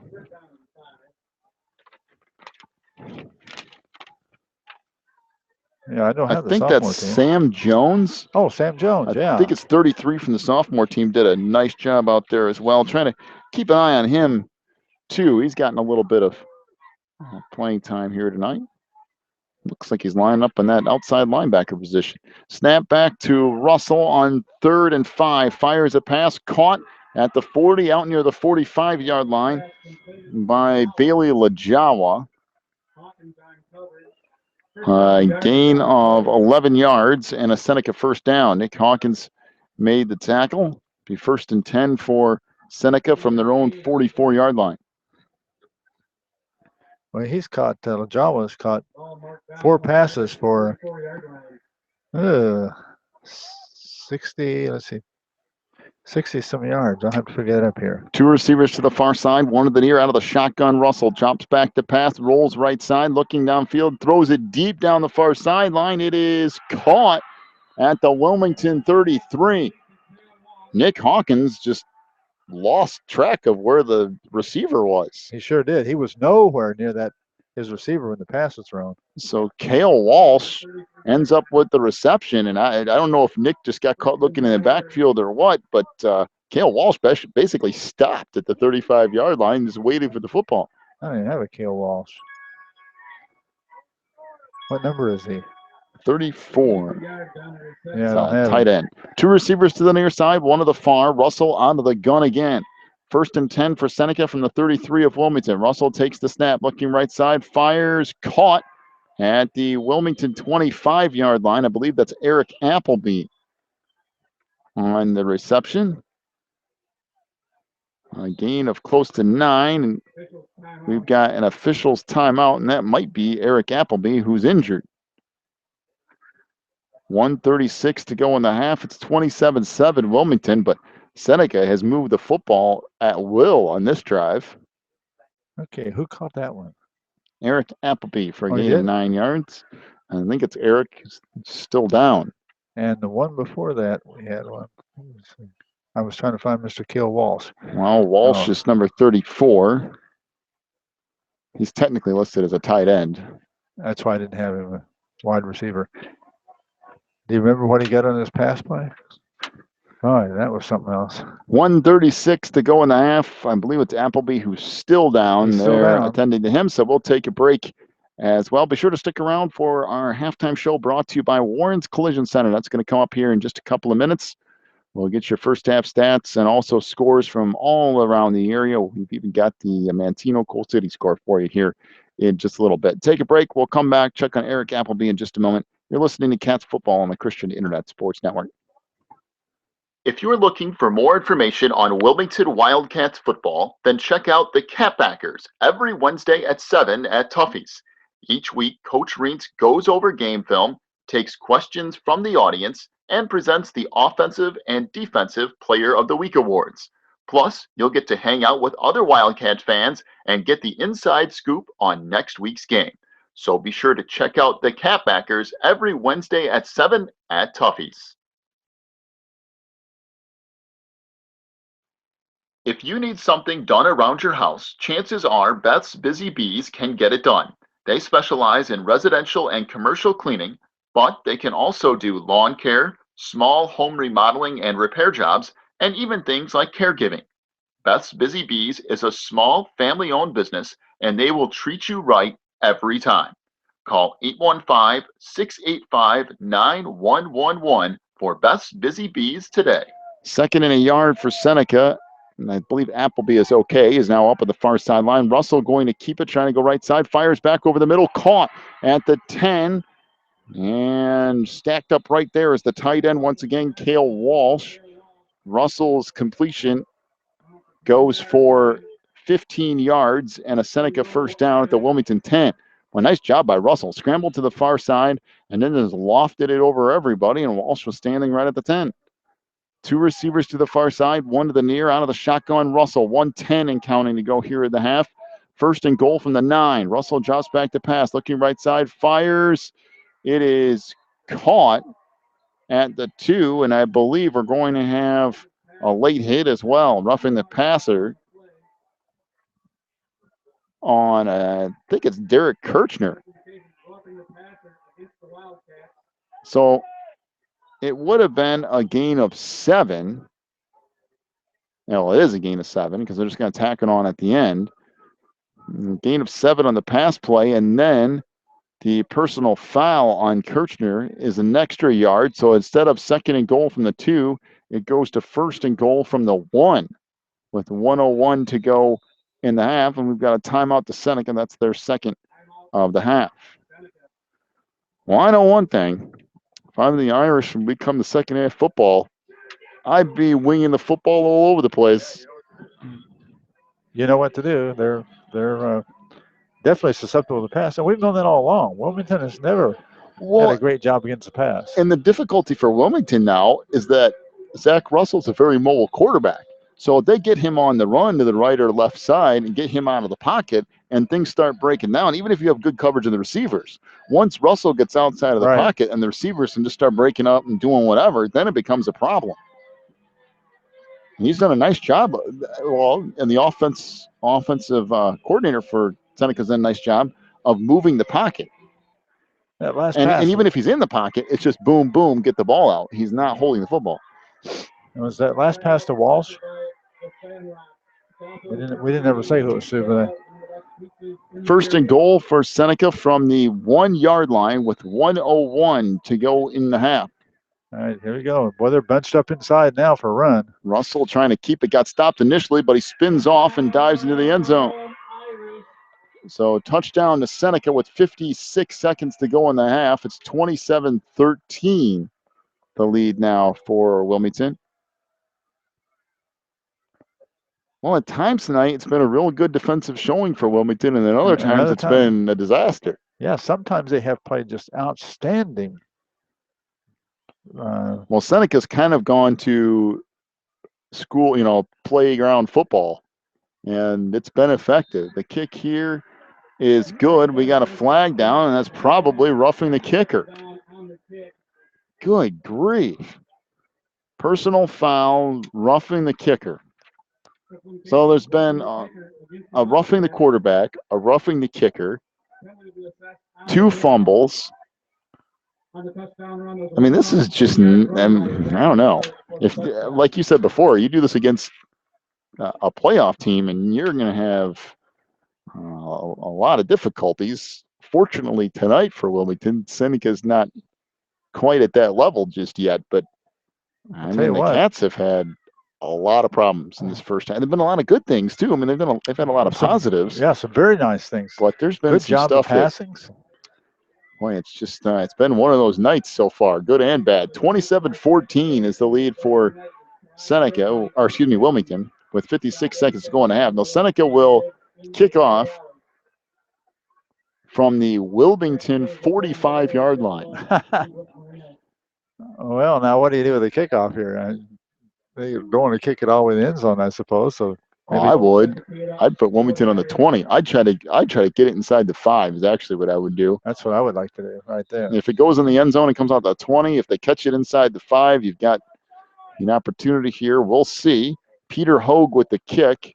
It's going to come down at the 7 of Wilmington. Taken there across the 15, out near the 19-yard line comes the return. As Tyler Breimer on the return for Wilmington. It'll be 1st and 10 for the Cats from their own 19-yard line. There's 50 seconds left. And I believe Wilmington has 2 timeouts. First down, Wilmington, ball spotted on their Well, own what do you do if you're the 22-yard Cats line. here? Do you try to put something together? Do you just run the football and get to the locker room? I mean, you for sure don't want to turn over the ball here. I'm going to say safest thing to do is run the ball up the middle a time or two and just go in the locker room and. Well, 2 receivers to the far side, 1 to the near. We've got a flag down in the defensive backfield. I think it's What in the substitution. world Illegal could this be? substitution. An illegal substitution on Seneca. So they broke the huddle with 12, and somebody was trying to get off the field on the far side. So it's an illegal substitution on Seneca. So 1st and 5 for Wilmington from their own 24-yard line. 2 receivers to the far side, 1 to the near, Southall under center. Hawks at fullback. Gets the handoff, gets hit in the backfield, churns ahead and gets a couple, but that's going to be it. Maybe 3 yards for Gavin Hawks. And I think Wilmington is going to be happy with just letting this clock run out. Down to 35 seconds to go. Oh, did he get 8 yards? No, it was Oh, 1st and 5, so we got penalty. 3 yards. I'm sorry, I forgot about that. That's right. So 2nd and 2 upcoming for Wilmington. From their own 27, the Cats happy to just stick with it here as Hawkins up the middle and gets a nice gain out near the 40-yard line. And still, I think Wilmington's going to be happy with letting this run out. They're going to take a timeout. Well, they do take a timeout. I guess maybe take a shot or 2 here and see what happens. 10 seconds to go in the half. 27-14 Wilmington. They'll have it 1st and 10 from their own 40. Be sure to stick around for our halftime show brought to you by Warren's Collision Center. We'll have first half stats for you. We'll have a whole bunch of scores from around the area as well. We'll get you set for the second half. Right now, a lot of people, you're checking this game out. You're wondering what's going on. Well, the Cats lead at 27-14. Seneca, a couple different times tonight, looked like they were on the ropes, and they come right back. And Wilmington would hit them quick, and they'd come right back. The Cats have had 2 fumbles that have resulted in turnovers tonight. They've had a roughing the passer penalty, which at the moment wasn't a huge deal, but it's still a big penalty. They had a roughing the kicker penalty on the extra point. And we've probably had about 7 or 8 penalties total in this first half, and when you combine penalties and turnovers, it's not good. Now, they still are up by 2 scores, but it's not really been the type of performance that Wilmington was kind of hoping for tonight. In motion is Hawkins. Southall jots back to pass, looks down the middle of the field, and he's going to be sacked back at the 30. Nothing there for Wilmington as Seneca had double coverage on Hawkins and double coverage on Joe Mann. And the end of the half is going to end with a sack on Mason Southall. So at the end of the half, Wilmington leads at 27-14, but that's kind of a perilous 27-14 lead at the moment. It was a little perilous, I would say. Doesn't really, I mean, you don't get the feeling that Wilmington's going to lose this game or anything, but it's just not been a real clean game for the Cats. We'll see if they can regroup, come out in the second half with everything on fire. 27-14, they lead it. We'll take a break. Welcome into the Warren's Collision Center halftime show. Big thank you to Warren and everybody over there in Braidwood at Warren's Collision Center for sponsoring the halftime show. We'll come back with your first half stats, and in just a little bit, we'll give you some scores from all over the area as well. This is Cats Football on the Christian Internet Sports Network. Warren's Collision Center is your hometown body shop specializing in top-of-the-line customer service. Warren's accepts all insurance companies, and they offer free estimates, certified technicians, and a lifetime written warranty. Plus, Warren's will set you up with a rental car while your vehicle is in the shop. So the next time you need work done on your vehicle, call my good friend Warren at 815-458-3300 or stop by Warren's Collision Center at 242 North Front Street in Braidwood. You can also check them out online at warrenscollision.com. Warren's Collision Center, where they care beyond the repair.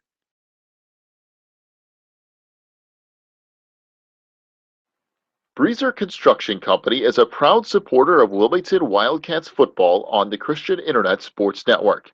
For over 30 years, Breezer Construction Company has led the way in providing quality construction to the industrial, utility, and pipeline industries. For more information on Breezer Construction Company, go to breezerconstruction.com.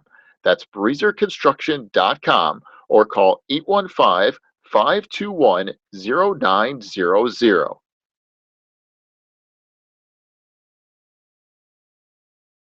Ricchetti's Cafe and Pizzeria in downtown Coal City is an authentic Italian restaurant that's all about sharing great food in a relaxing atmosphere. Ricchetti's has delicious paninis, sandwiches, calzones, salad, pasta, and of course, their incredible pizza. Plus, you can check out a game on one of their many TVs, and they have Wi-Fi too. Stop by Ricchetti's Cafe and Pizzeria today at 375 South Broadway in Coal City. ACN Representative Pete Treby has a very simple way for you to save money on your monthly bills. All you have to do is go to Pete's website and fill out the free analysis form. Then Pete will show you a detailed way to save money on everything: wireless, satellite TV, high-speed internet, local and long distance, computer support, and coming soon, save money on energy.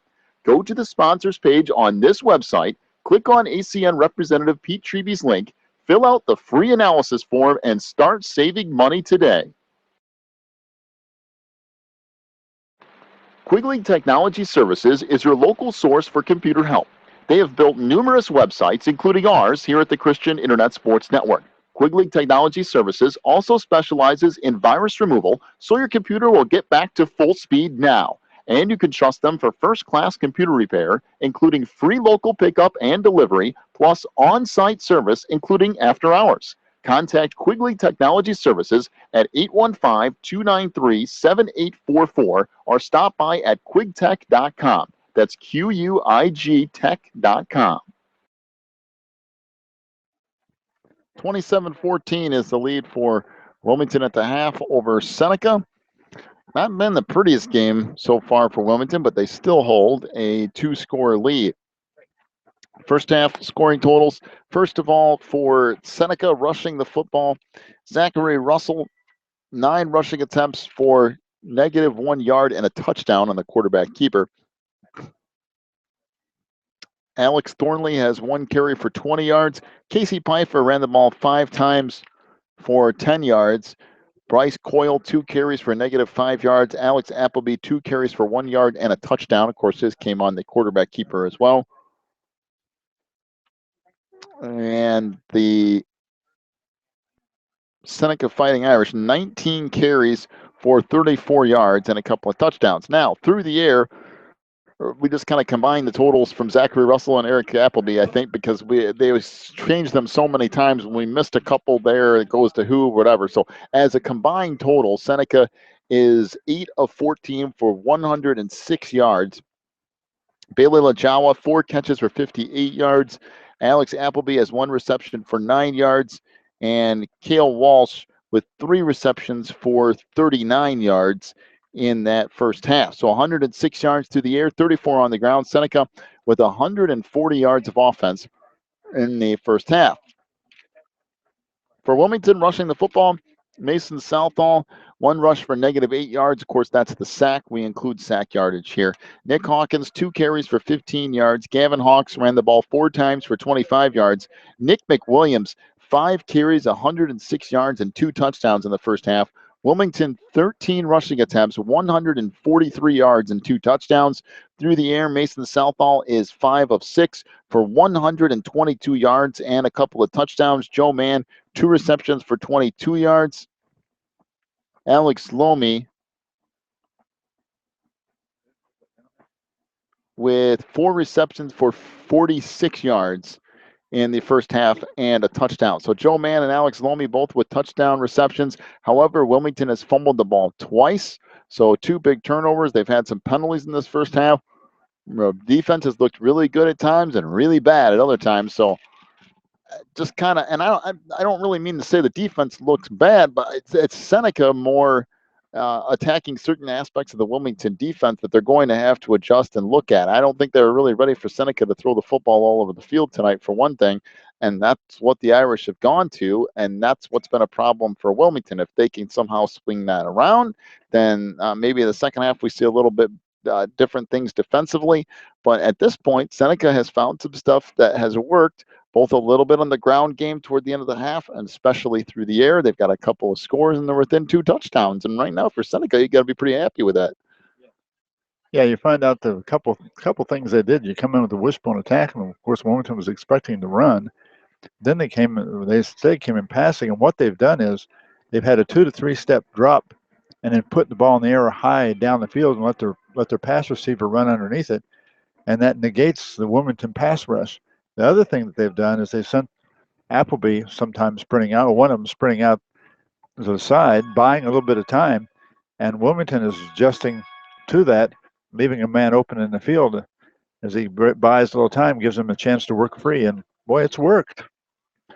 Well, at the half, 27-14, Wilmington leads. There's been good. There's been some not so good, and we'll see what Wilmington does in the second half. Hopefully, everything will kind of get back on track. I still don't get the feeling that Wilmington loses this game by any stretch of the imagination tonight. They've been in control for the most part. But there's been a few moments where you just go, all right, well, let's see what happens next. And Seneca's hung around, and that's really what you don't want. From exactly you don't want right. to give Seneca any hope and any possibility in the second half of coming back. And right now they have it. They're within 2 scores. So you want these last 3 weeks, you want to try to build an attitude to get ready for the playoffs. And boy, this is jarred, I think, the Wildcats' frame of mind when they think they would come here and control this game, and they haven't all the way. Well, the two fumbles. Yeah, that's been the big thing. 2 turnovers, and Seneca turned around and took advantage of it. And that's kind of been the difference in the first half. Now, Seneca can't stop Wilmington's offense long term, no. and I think both of these teams know that. But Seneca's offense themselves have started to put some things together. So it should be an interesting second half. Again, I don't feel like Wilmington's in any danger of losing this thing just yet. But Seneca's starting to build some momentum. It'll be interesting to see how this second half plays out. And you'd like to see Wilmington make a switch during the halftime, come back in and control the second half. We got a whole bunch of scoring updates to get to. We'll do that in just a couple minutes. Take one more break. Come back with all your scoring updates as the halftime show rolls on. Brought to you by Warren's Collision Center right over there in Braidwood. 27-14. Wilmington leads. Back with your scoring updates in a moment on the Christian Internet Sports Network. Teresa's Styling Salon in Wilmington is a casual, family-friendly salon that caters to people of all ages. Teresa's provides everything from haircuts to perms to manicures, and they can highlight or color your hair for that special look. Teresa's is located in the Southgate Plaza on Water Street in Wilmington. Call today for an appointment at 815-476-1955. That's 815-476-1955.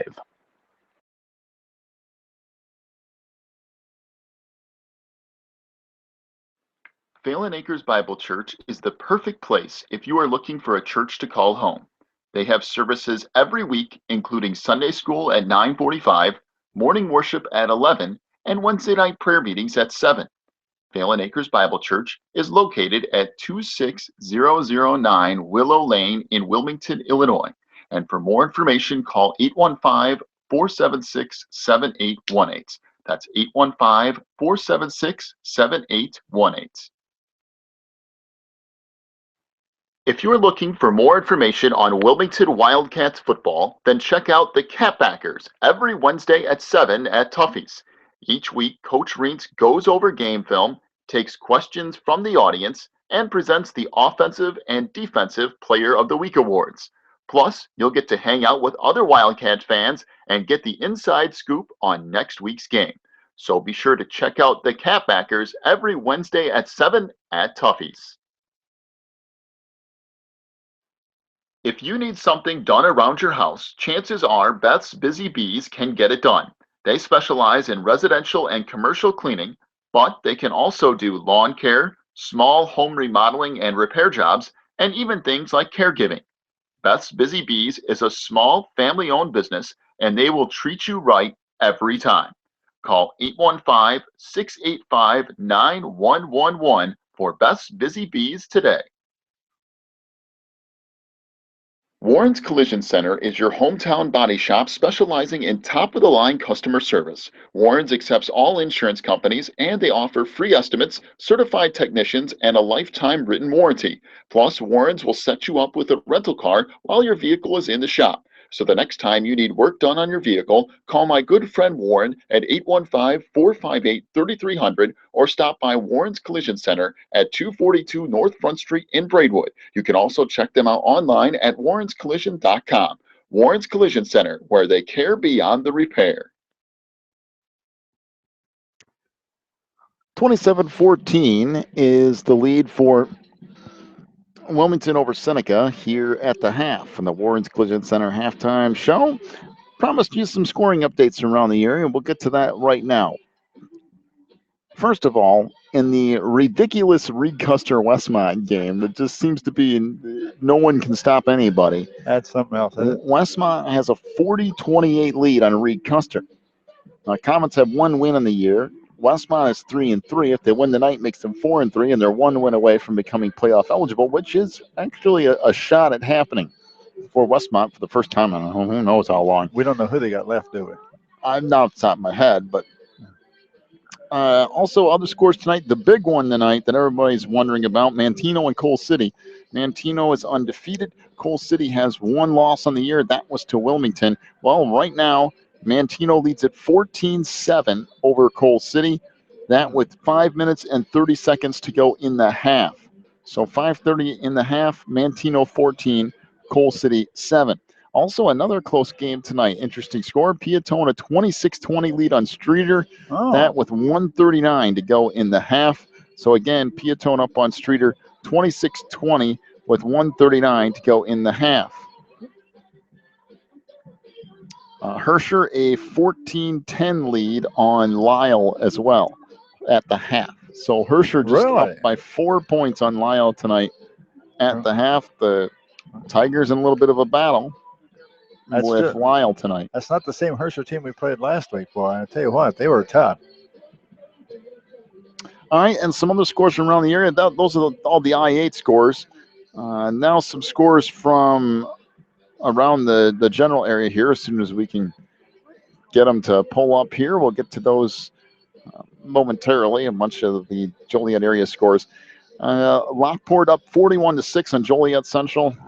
Joliet Central. Wow. 41-6 Lockport with the lead there. Joliet West a 28-7 lead on, I believe that's Stagg. Also, Lamont 45-0 over Oak Lawn. 45-0.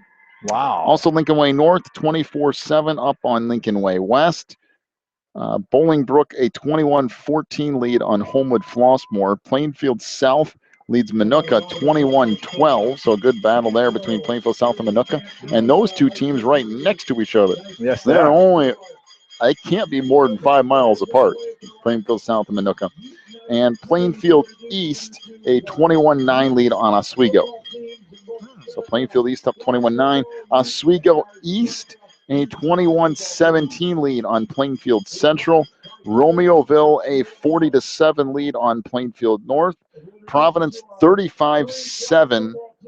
And it says Bish, so I don't know if that must be Bishop McNamara down in that's right. Kankakee. Well, Providence having no problems with Bishop McNamara, and Bishop McNamara's got a pretty good team. 35-7 Providence. Lincoln Way East a 7-6 lead over Sandburg. And that's all your scores from the I-8 and around the area as well. Well, both teams back out on the field.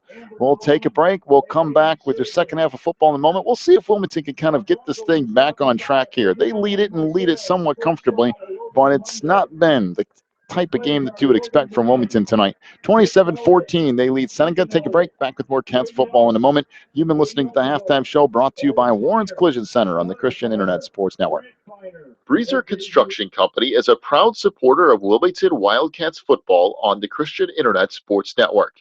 For over 30 years, Breezer Construction Company has led the way in providing quality construction to the industrial, utility, and pipeline industries. For more information on Breezer Construction Company, go to breezerconstruction.com. That's breezerconstruction.com or call 815-521-0900.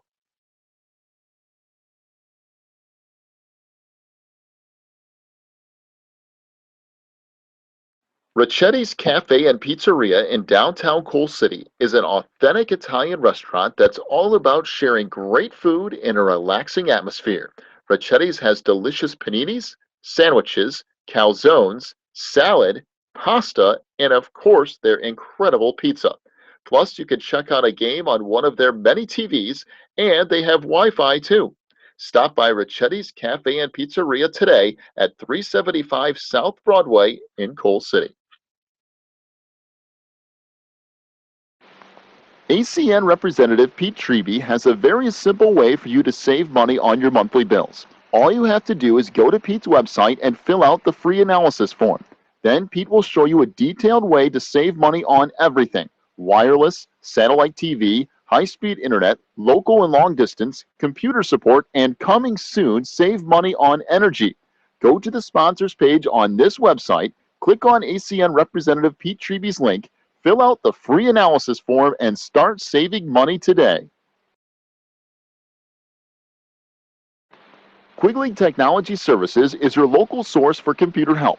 They have built numerous websites, including ours here at the Christian Internet Sports Network. Quigley Technology Services also specializes in virus removal, so your computer will get back to full speed now. And you can trust them for first-class computer repair, including free local pickup and delivery, plus on-site service, including after hours. Contact Quigley Technology Services at 815-293-7844 or stop by at quigtech.com. That's QUIG tech.com. 27-14 is the lead for Wilmington over Seneca. We get set for the start of the second half. Seneca at the moment introducing the 875 people that are involved in the youth football program at Seneca, which is nice. You want to build up momentum and reward the kids for playing, but at the same time, good grief, I feel sorry for that public address announcer. He's had to read off about probably 125 names total. Trying to do as fast as he can, but I think they're just finished. And there's still a little bit of time left on the clock anyway, on the warm-up clock, so they managed to squeeze it all in. 27-14 is the lead for Wilmington. Now, let's see what Coach Rentz did in the halftime in adjusting. It's going to be an interesting observation here now. Well, I'll give Ted O'Boyle, the head coach of Seneca, some credit in these Fighting Irish, because every time Wilmington takes a step, Seneca comes right back. And they've given up a couple of quick scores tonight, Seneca has, but really, for the most part, offensively, it hasn't been too bad for the Irish. Like the first couple of possessions went nowhere. They went nothing but backwards. But then once they started making a few adjustments and passing the ball, and the last couple of times around, they've gone right down the field. Boy, so that's a little bit of a worry if you're Wilmington. You're not expected to give up that kind of yardage. 146. What was that? 146 in the first half. Well, 140. I also expect Wilmington to make some adjustments to some of that that Seneca kind of pulled out of the hat in the first half and make Seneca do something different in the second half. Now, I could be wrong, but usually when Coach Rentz sees something a little bit out of the ordinary, they make some adjustments and make a team change. But it's been a really good job by Seneca so far tonight. More an inexperienced type of team from Seneca, and when they get down, they don't stay down. They keep coming back. Shorter kick here from Seneca at the 20-yard line is the return for Wilmington, left to right. There's another fumble. Wilmington fumbles it again, and it looks like Seneca was close to getting back on it. Boy, if this happens, this would be an absolute disaster for Wilmington. It is. It's Seneca football. Oh, my. I don't know who fumbled that. Let's see. Good grief. Well, Wilmington will turn it over. And 1st and 10 for the Irish from the Wilmington 33-yard line. I believe it was Tyler Breimer who was returning it, but at this point, it's been multiple people tonight. I'm not going to sit here and, call out people's names for making mistakes because everybody does them. No, there's been 3 separate people fumble. But the problem is, as a whole, Wilmington is turning the ball over way too much. So 1 receiver to the far side, 1 back to the near. We've got another illegal substitution penalty on Seneca. Good grief. That's the second one of the night on Seneca for illegal substitutions. It goes from 1st and 10 to 1st and 15. Yeah, we never mean at any point to call out somebody Oh, no. specifically for causing problems. We will tell you what's going on in the game. And simply for Wilmington tonight, it's just been way too many turnovers. 3 turnovers so far in the game. We just started the second half. And they've been kind enough to share it all down the line. It's not any one person. Well, one receiver to either side. We'll see what the Wilmington defense has to offer. See if they can come up and stop them. Wishbone formation, handoff. Pfeiffer up the middle, has a hole, almost broke a tackle, and gets down to the Wilmington 32-yard line. A gain of 6 yards. That'll bring up second down and 9 for Seneca. He was close to breaking out completely free.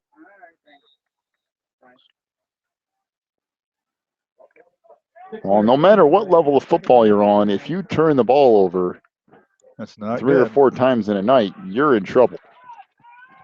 Right now, Wilmington's down. They only got a 13-point lead, and now they've turned the ball over their own 30-yard line about. So 2 receivers to the near side, one to the far. Russell now out of the shotgun for Seneca. Takes the snap, going to keep it himself off the right side. He'll pick up maybe 3 yards. Russell was all run that time, just took it and sprinted to the far sideline. Joe Mann on the stop. A gain of about 3. This will bring up 3rd and 5 for Seneca. 10:57 to go in the third. Wilmington leads at 27-14, but they've turned the ball over again. And once again, Wilmington not really able to stop the Seneca offense. They're moving the ball pretty effectively, even with the because if you remember, it was 1st and 15, and in 2 downs, they picked up 10 yards. 2 receivers to the near side, one to the far. Again, Russell out of the shotgun. The back to his left is Casey Pfeiffer. 3rd and 5 from the Wilmington 28. Russell rolls out to the left side, fires it back over the middle, and that's incomplete. Pass was intended for Lajawa. Good coverage by Gavin Hawks at the 22-yard line. It would have been a first down. Incomplete pass will make it 4th and 5 for Seneca, and of course, this is go for it territory. You're at the 28. Too far away for a field goal, too close to punt. So it's like you get a free shot at it. That was close to completion that time, but nice defensive play by Wilmington. Forgot to see who the back was. Well, let's see what Wilmington does here defensively. 2 receivers to the near side, one to the far. Russell onto the shotgun again. Pfeiffer to his left. Wilmington with 5 guys on the defensive line, now 6. Bring a little bit of pressure. That pass deflected by Zlomi, incomplete. The Wildcats will turn the ball over on downs. It was intended for Hunter Simon. Boy, nice job by Zlomi, giving pressure off the edge. Looked like he might have gotten a hand on the football. And on 4th and 5, Seneca cannot pick up the first down, so a good job by the Wilmington defense. We'll see what the offense can do here with 10:24 to go in the third. Yeah, that was a good job. Zlomi jumping up in the air at the last second, and his right hand hit the ball and knocked it off course. Gave Wilmington a chance to have that ball. 10:24 to go in the third. 27-14. Wilmington back to the double wing here. Handoff right side to Hawkins. Nothing doing.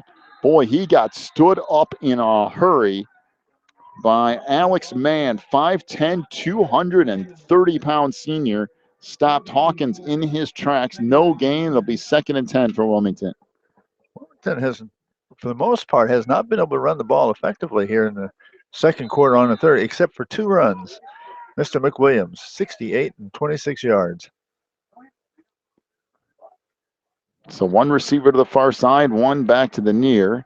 Make that 2 receivers to the outside. Southall under center. 2nd and 10 now for the Cats from their own 27. Handoff goes up the middle. Not a whole lot there. Maybe 3 yards, and that's it. Gavin Hawks on the carry. It'll bring up 3rd down and 7 for Wilmington from the 30-yard line. Yeah, boy, Wilmington in the first game was just running at will.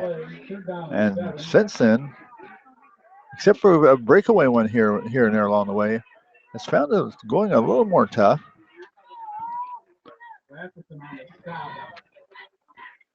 Clock rolling, coming up on 9 minutes to go in the third. 27-14 is the lead for Wilmington. 1 receiver to the near side, 2 to the far side. Southall under center. And they'll have to call a timeout. The play clock was running way down. And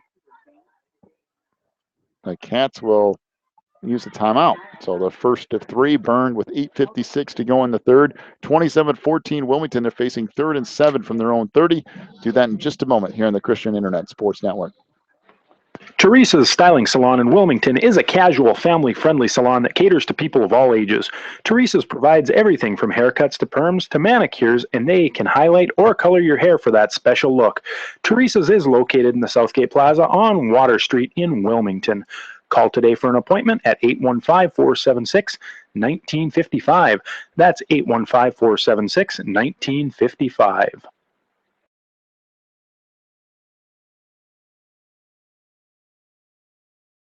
8:56 to go in the third. Wilmington has used their first of 3 timeouts in the second half on a 3rd down and 7 play. Joe Mann split out to the near side. Zlomi and Hawkins to the far side. And Southall back under center. Hawks at fullback. As Southall drops back the pass, puts it up down the near sideline for Joe Mann. Almost intercepted. Well, that's good coverage by Casey Pfeiffer, the safety coming over to make the play. If he doesn't get there, Joe Mann had a shot at it. He actually beat his defender, but Pfeiffer with coverage over the top. Yeah, Pfeiffer was doing what he was supposed to be doing. He's playing center field out there. He read the play, came over and knocked the ball down, almost had an interception. But if he had not been there, it was a chance for a home run there. Bring up 4th and 7 for Wilmington. They're going to be forced to punt the ball away. And boy, this is not the beginning to the second half that you're looking for Wilmington. So Kirchner getting set to punt it away here. We've got flags all over the place. That's a beautiful kick from Kirchner, by the way. We've got false start on Wilmington. False start against the Wildcats. 5-yard penalty. I forgot. Well, the Cats are starting to rack up penalties. Yeah, I forgot to write down some of that's. I have down 1, 2, 3, 4, 5 penalties, but I think they got more than that. Yeah, I think there's a couple. Yeah, I think it's at least 7 tonight. And there's been some big ones. Had the roughing the passer, roughing the kicker. Yeah, I think I didn't write down. Which neither one of those were really big at the time. I mean, it was, it wasn't like they kept drives alive or something, but there's still big penalties. So Kirchner will get set to punt it away. 4th and 12 now. Kirchner's kick from the 28, a decent kick, fair catch called for and made back at the 32. Good kick from Derek Kirchner. Seneca will have it 1st and 10, officially at their own 31-yard line with 8:43 to go in the third. Well, the first quarter tonight was all Wilmington. It looked like Wilmington was going to win this game by 80.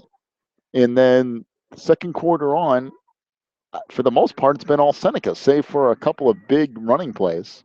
Yep. There was the one big passing play, the 68-yard pass to Zalomi, that was a touchdown, and the one big McWilliams run play. And other than that, Seneca has controlled things in the second quarter and starting here in the third. Pretty much. And it wasn't supposed to be. 2 receivers to the near side, 1 to the far, out of the shotgun again, is Zachary Russell. Although they did come in here 4 and 2. We got another flag down. Usually that's offsides one way or the other where that flag came in. We have offsides on Wilmington. The defense. So somebody lined up offside because that flag came in way before the snap. That's not the way to increase your defense. Well, it goes from 1st and 10 to 1st and 5. And what did we say before tonight? Penalties and turnovers. And what's been the problem tonight? Penalties and turnovers. 2 receivers to the near side, 1 to the far. Russell out of the shotgun. 1st and 5, drops back to pass, looks deep down the far sideline, has a receiver. It is incomplete. Beautiful defense. Boy, what coverage by Mason Southall. That pass intended, I believe that was Jack Dahlstrom down at the 30-yard line. That ball was about 35 yards in the air, and I mean, it was 35. On the money. It was. If that coverage there isn't good, Dahlstrom's going into the end zone because he hit him on the run, but nice job by Southall to just reach up and knock that away, and it being 2nd and 5 for Seneca. 2 receivers to the near side, 1 to the far. See, Wilmington leaves everybody on an island. And if you get burned, you get burned. Russell trying to keep it here on the read option. He's got a 1st down, or at least close to it, out across the 40. Should have been brought down in the backfield, but broke a tackle. Will be a gain of 5. They're going to say first down for Seneca. 8:28 to go in the third as Zachary Russell picks up 5 yards on the run. I'm sorry, but that really shouldn't happen.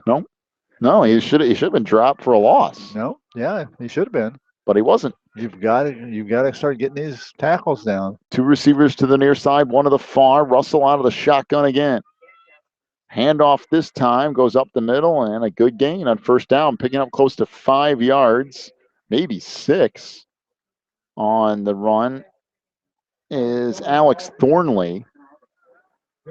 I'm telling you, since the first quarter, Seneca's pretty much owned things. And Coach Raines is going to use a second time out of the half. Well, he's not liking what he's seeing at all. Uses a timeout here with 7:50 to go in the third. Seneca on the move again. The Wilmington offense went nowhere in their first possession. We had a fumble on the opening kick of the second half. And right now, momentum since the end of the first quarter has been with Seneca. Other than a couple of big plays, Seneca's dominated since the first quarter. I mean, it's a good thing they had those couple big plays. If we'd have ourselves a tie game here. Well, what do they have? 14? Yep, 14.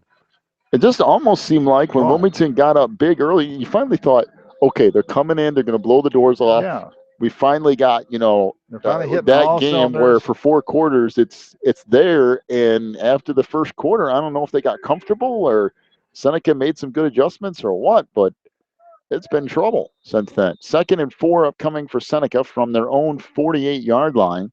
2 receivers to the near side, 1 to the far. Russell onto the shotgun. So the Wildcats have also burned 2 timeouts. We still have 7:50 to go in the third. Handoff, Pfeiffer, nothing doing.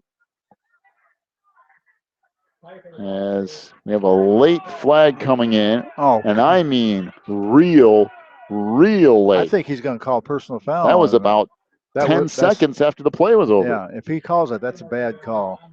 Somebody got pushed to the ground late. So I don't know. I didn't see exactly what happened there, but it's personal foul in Wilmington. Yeah, he's going to call it. And that's another 15-yard. And whether or not, you got to stay away from those things. Somebody got pushed to the ground 3 or 4 seconds after the play.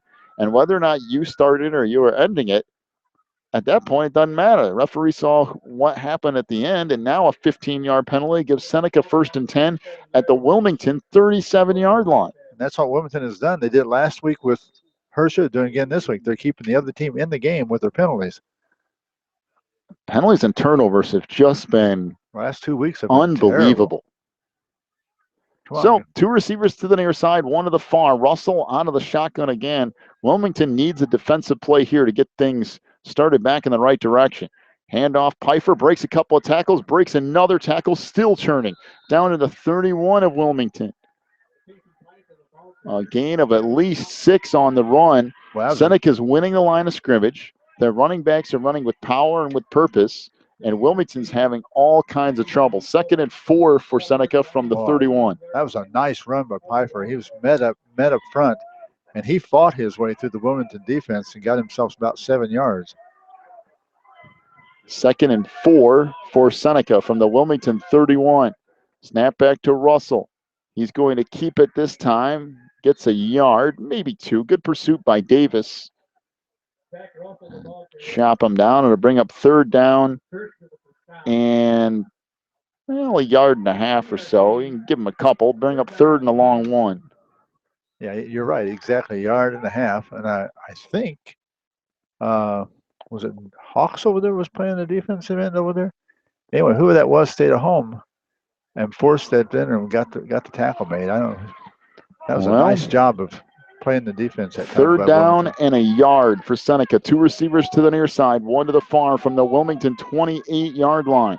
Snap back to Russell. Handoff goes up the middle, plenty enough for the 1st down. Gets about 2 yards down to the 25-yard line or so. 3-yard gain. First down. So it'll be 1st and 10 for Seneca from the Wilmington 25, just inside the 26. Didn't give him as many yards as I thought. 6 minutes to go in the third. It's 27-14 Wilmington, but Seneca's on the move again and knocking on the door. The Cats started off ablazing in the first quarter, and since then, it's just kind of steadily gone downhill. 2 receivers to the near side, 1 to the far. Russell out of the gun, drops back, trying to keep it himself. There's a penalty flag down. Russell's going to be sacked back at the 30. Good pursuit by Wilmington defensively.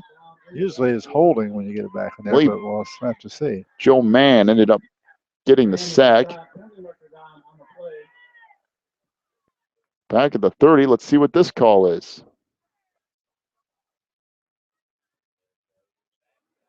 Well, I don't know how it could be this complicated, but I don't know if they can't figure out what the call is or what. We've got holding on the defense. Come on. That was thrown in the offensive backfield, and they're calling holding on the defensive player. Well, I'm not sure what that's all about, but it doesn't matter. It's still a 10-yard penalty to bring up first and, a short 5 for Seneca. Boy, that got the crowd going. From the 20-yard line. I'm not really sure. It looked like the flag was thrown in the defensive back or the offensive backfield. I could see if it was in the defensive backfield would make more sense, but it doesn't matter now. 2 receivers to the near side, 1 to the far. Russell onto the shotgun. 1st and 5 for Seneca. Russell's going to keep it himself. Got maybe a yard, and that was it. Bring up 2nd down and short. And bring up 2nd down and about 3. Well, we've burned up this third quarter down to there's 4:55 left. I mean, Wilmington's they got to be knocking the door on 75 yards and penalties again. And I missed some of the penalties, and I don't know how many. There's been at least 2 15-yarders, maybe 3. We've had a couple of 10-yarders, a couple of 5-yarders. I mean, 85 yards. Boy, that's just, you're knocking on 100 yards again. 2 receivers to the far side, 1 to the near. Russell onto the shotgun. Snap back to Russell. Handing it off to Pfeiffer. Oh, that's good job. There we go. Good job by that Wilmington defense. Actually, a loss of maybe a yard in the play.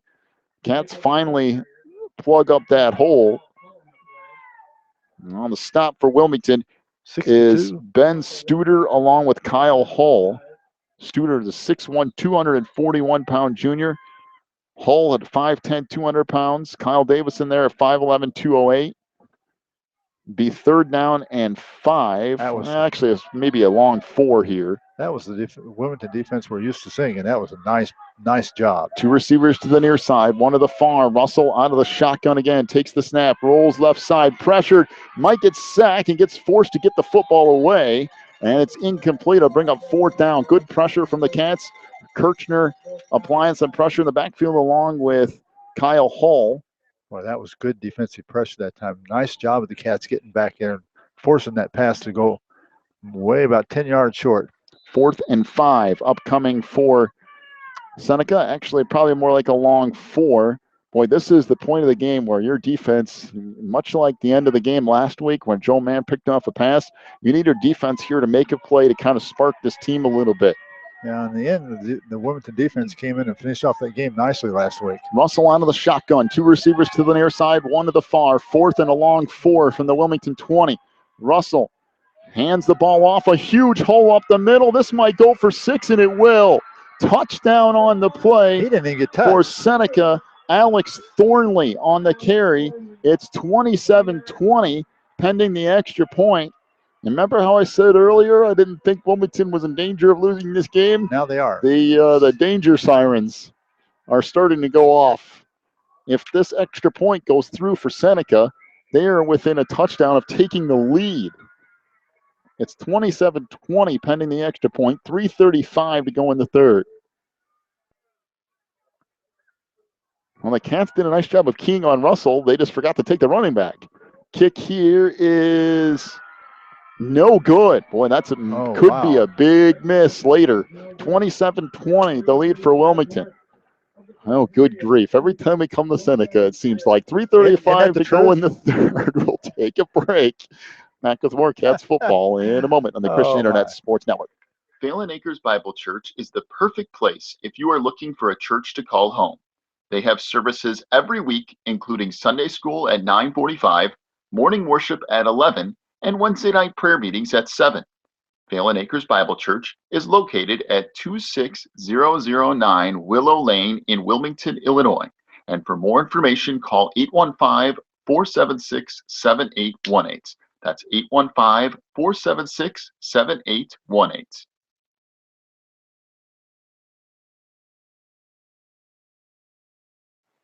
If you're looking for more information on Wilmington Wildcats football, then check out the Catbackers every Wednesday at 7 at Tuffy's. Each week, Coach Reentz goes over game film, takes questions from the audience, and presents the Offensive and Defensive Player of the Week awards. Plus, you'll get to hang out with other Wildcat fans and get the inside scoop on next week's game. So be sure to check out the Catbackers every Wednesday at 7 at Tuffy's. Austin Hedrick on the kick return out across the 35 to the 37-yard line. Wilmington will start there 1st and 10. Hersher now kind of comfortably ahead of Lyle. It's 35-10. Hersher starting to blow out Lyle a little bit. That's what you would think would happen because Hersher is that much better. By the way, Westmont and Reed Custer, we said no one could stop anybody. Westmont winning that game 48-41 over Reed Custer tonight. Mantino up on Coal City 21-14 nearing the half there. As Reed Custer's got that much with triple threat offense out of that running offense. Handoff left side, McWilliams across the 40. Out to the 41-yard line, a gain of close to 4 on first down for Wilmington. Boy, the Cats need an offensive sustained drive in a hurry here. They need this drive to go for 6 and regain control of this game a little bit. By the way, Dennis, earlier we said at Westmont, who do they have left? Sent me Mantino and Sandwich. So they're going to have some trouble with Mantino, but that's definitely a winnable game against Sandwich. Yeah. So if they can win tonight and win against Sandwich, Westmont could be in the playoffs. 2nd down and 6 for Wilmington from the 41. Southall jots back to pass, rolls right side, getting pressure. Good block by Hawks in the backfield. Southall lets it go, and it is incomplete. Broken up at the last second by Russell. Zlomi came over the 25. Southall just didn't get enough on the pass. He was throwing it on the run and threw it too short. If he would have thrown that about 10 yards farther downfield, Zlomi would be running into the end zone. Yeah, he was being pressured out of the pocket and rolling to his right. If he'd have taken enough time just to stop and throw the pass, he had him wide open by 5 to 10 yards. Yeah, I mean, he obviously was under duress, so he had just had to get rid of the football. But if he could have gotten rid of it cleanly and gotten a little bit farther downfield, he had to shorten it up a little bit on the run. By the way, Piatone 34-20 up on Streeter. Kind of a little bit surprised by that score as well. 3rd down and 6 for Wilmington. Boy, this is a big 3rd down. 2:43 to go in the 3rd. Double wing here in motion. Hawkins gets the pitch out across the 45, out to the 46. Now what do you do if you're Wilmington? There's a gain of 5 yards that'll bring up 4th down and a yard. If you're the Cats, you just about have to do this, don't you? You have to put some sort of, no, they're going to punt it away. Sometime you got to start trusting your offense. Especially since the defense hasn't stopped anybody. It's been a problem. Well, Wilmington looks like they'll punt it away. Now, who knows? Maybe they'll pull the trigger here. Coach Reentz has fooled me before. Looks like they will go ahead and punt it away and not risk giving Seneca the ball on a short field here. 4th down and a yard. And we've got penalty marker down. It's delay of game on Wilmington. They're trying to draw them off sides, I think. That's just not very good. That backfired. Boy, this is 5 yards, and they're still going to have to kick it. I mean, when you say, I don't know. I never envisioned that this would go south after that first quarter that Wilmington had. I mean, it looked like they were in complete control, and I don't know. It's just kind of spun out of control. Kirchner back to attempt the punt here. Good snap from Southall. The kick from Kirchner is straight up in the air. Boy, that's a good punt. This will bounce at the 25. It kicks inside the 20. Going to get a nice roll down inside the 15 to about the 13-yard line. That's where Seneca will start, 1st and 10. 1:36 left to go in the third. It's 27-20, the lead for Wilmington, but the lead dwindles. It was 27-7 at one point, if you can remember back that far. Seneca just keeps scoring, and Wilmington keeps having trouble moving the football.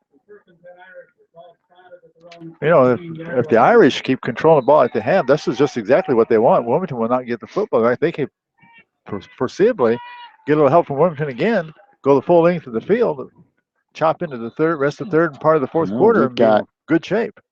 We have a timeout, Seneca. It's kind of odd. 1:36 left to go in the third, 27-20 Wilmington. Again, the Wilmington Wildcats need a stop from their defense, and they need one now. Take a break. Back with more Cats football in a moment on the Christian Internet Sports Network. If you need something done around your house, chances are Beth's Busy Bees can get it done.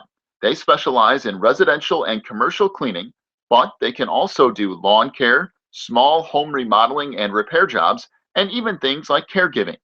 Beth's Busy Bees is a small family-owned business, and they will treat you right every time. Call 815-685-9111 for Beth's Busy Bees today.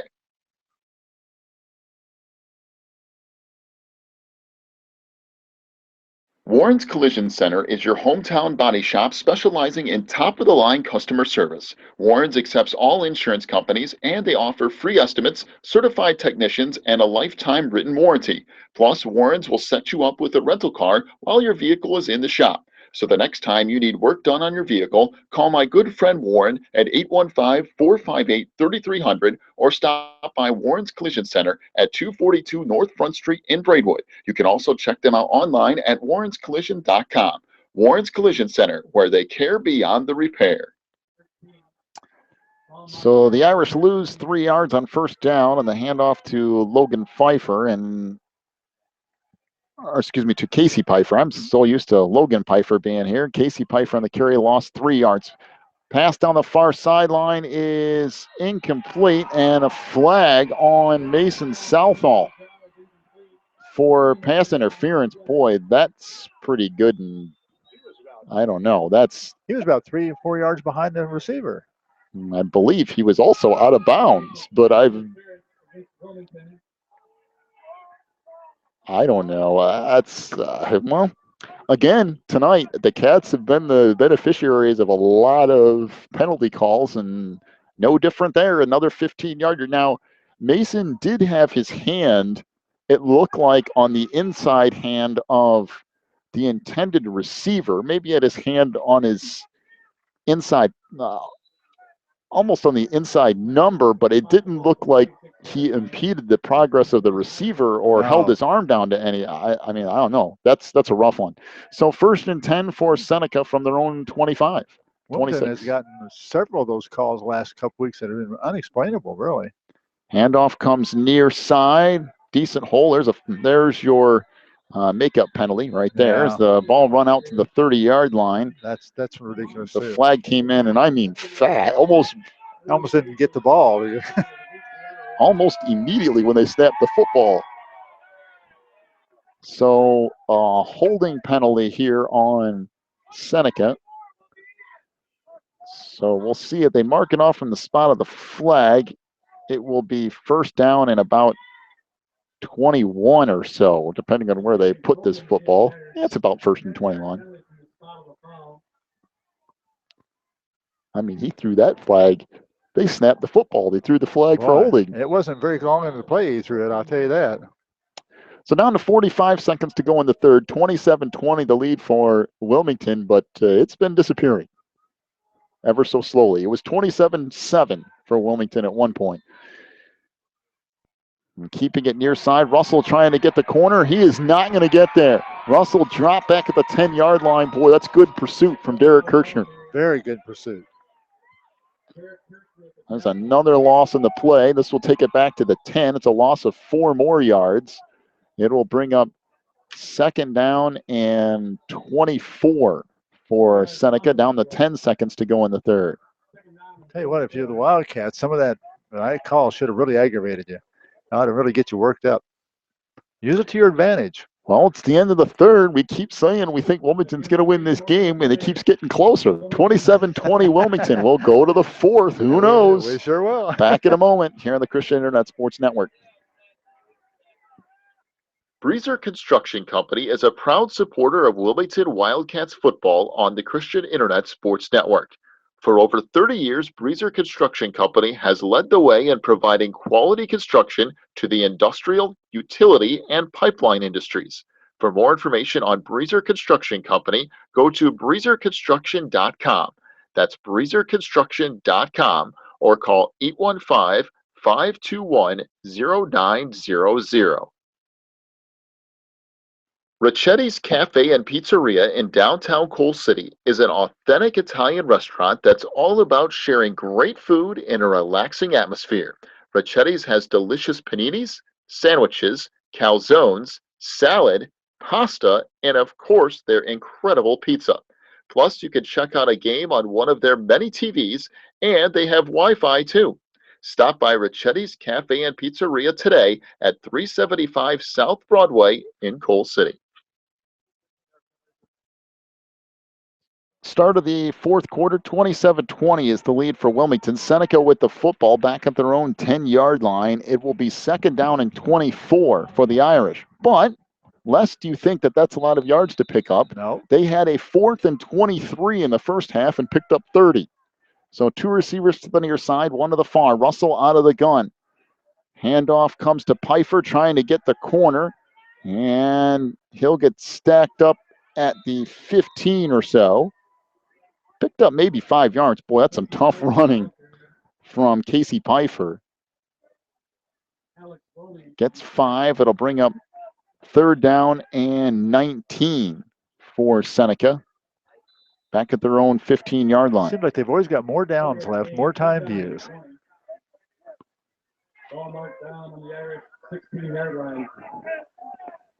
Boy, the last couple of weeks now, Hersher was a very good opponent last week. So Wilmington had their hands full. But tonight in a game that really, for all practical purposes, should have been a fairly easy game, has turned into anything but. Out of the gun, Russell with it, rolls left side, looking downfield, fires it deep, has a receiver wide open, and it's incomplete at midfield. There was nobody within 20 yards of that receiver, and I mean literally 20 yards. And he overthrew him a little bit. And Russell overthrew him by about 3 yards at midfield. Oh, now here we go. As Lajawa. Sideline thing again. Bailey Lajawa, yeah, that's that flag. It's just ridiculous, the whole sideline warning. You know how I feel about that anyway. But that pass went a good 35, 40 yards in the air. And they just overshot. That would have been a touchdown right there. He could have walked into the end zone. There was nobody on that half of the field. I don't know who was supposed to have taken him, but nobody went with him. Nobody. Well, the Cats force Seneca to punt here. A little bit of a high snap, but the kick, a line drive off the foot of Peter Hogue. Taken by Hedrick at the 45 to the 40, slung down at the 37-yard line. So Wilmington will have it there, 1st and 10. So Coach Raines relies on his defense to get them out of a situation, and I guess technically they did, although Seneca just missed probably the most open receiver we've seen all year. Well, you shouldn't have gotten there because that penalty should not have been called in it. True. Yeah. That extended the set of downs anyway. So 1st and 10 for Wilmington. Again, the Cats need some points. 1st and 10 from the 36 of Seneca. Double wing for Wilmington here. See if we can build some sort of momentum. Can the Wildcats on offense? Pitch comes back to Hawkins and bounces off a tackle. Still going. Breaks another tackle inside the 30 down to the 25. Boy, it looked like that was going to be stacked up for a gain of a yard. Hawkins keeps his legs moving. Ends up picking up 11. And a Wilmington 1st down to the 25 of Seneca. Well, maybe we'll go back to what we saw a few weeks ago when they started playing angry in the 4th quarter. Yeah. Maybe we'll get some of that tonight. They just need something kind of ring the bell, bring them out fighting. And then it looks like they're doing it. 1st and 10 for the Cats from the 25 of Seneca. In motion, McWilliams gets the pitch back, trying to bounce it to the outside. Boy, there's nothing there. That's good pursuit from Seneca defensively. No gain on the play. 20. As Bryce Coyle on the stop for Seneca. Bring up 2nd and 10. Who ran that? It was McWilliams for no gain. That running game has almost disappeared the second half. Well, 2 receivers to the near side. Southall under center, 2nd and 10 for Wilmington from the 25. Southall drops back, going to keep it himself. And there's nothing there. Maybe a yard. That's it. I don't know if that got blown up in a hurry or what, because Southall looked to pass it to the near side. I don't know if Zlomi took off and he was anticipating him to stay there or what, but when he saw it wasn't there, he just had to tuck it under and try to get something, and it's 3rd and 8. Yeah, something was in confusion in that play, because he stood up immediately to make a quick pass out to the left flats.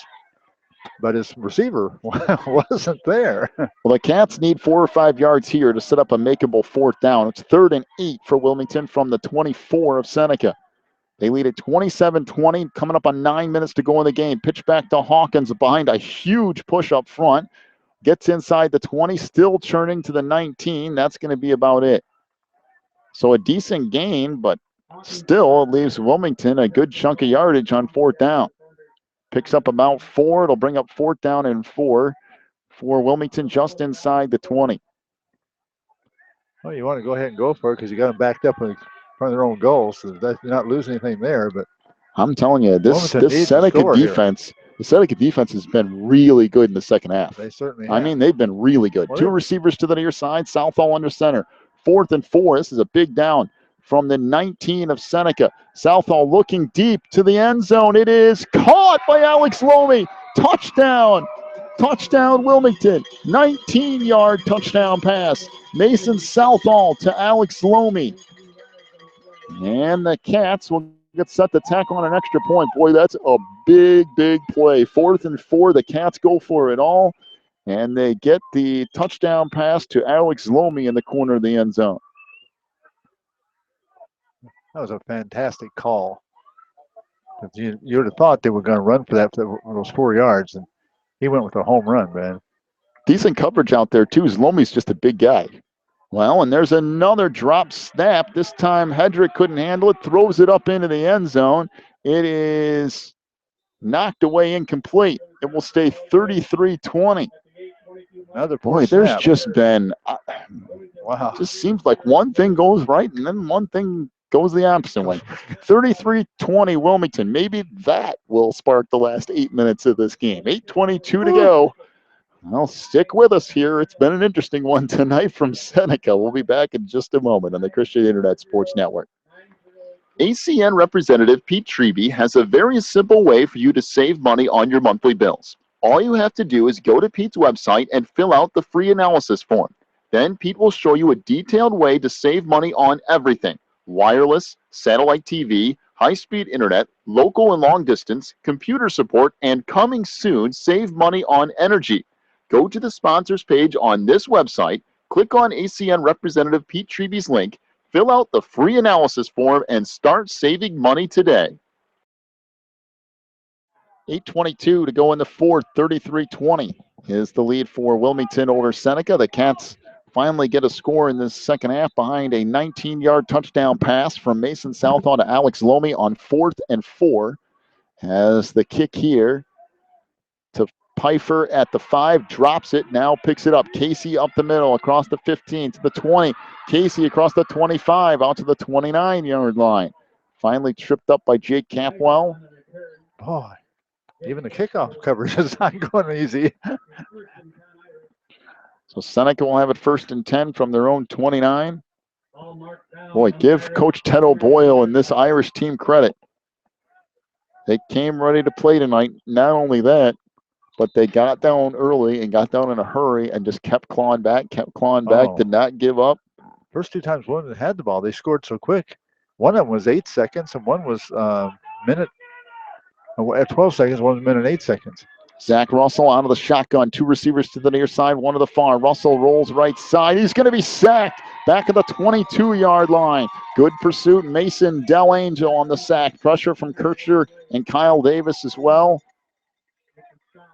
And the loss of 6 on the first down play as Zachary Russell dropped, bring up second down and 16. Like we said, I really felt like if the Cats could get something, get a score, get some sort of momentum, that maybe would wake everybody up a little bit. And that score went from a 1-possession game to now 2, and you're forcing Seneca to be more one-dimensional. And maybe Wilmington can take some advantage of that. Oh, Piper and Russell were talking as they walked to the huddle together, so I don't know what that meant. Out of the shotgun, Russell looking left side, fires it deep down the left sideline. It's dropped by Lajawa. Hawks was trying to chase him down, but that should have been a first down. Looked like a pretty good pass. Just Bailey Lajawa couldn't hang on at the 45-yard line. It'll bring up 2nd and 16. Man, that thing hung in the air for an hour. Seemed like Something about the Wilmington defensive backfield tonight. The corners, and there's been a few times that they've lost guys, but there's been some other times that they made some really phenomenal plays, and it's kind of weird tonight. Then it's just like the game.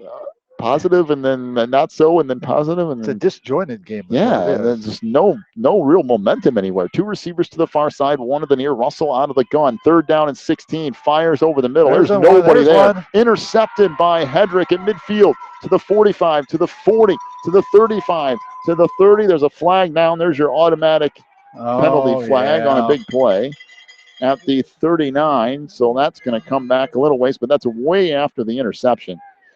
And I'm not sure where Zachary Russell was throwing that football, but the only person out there was Austin Hedrick.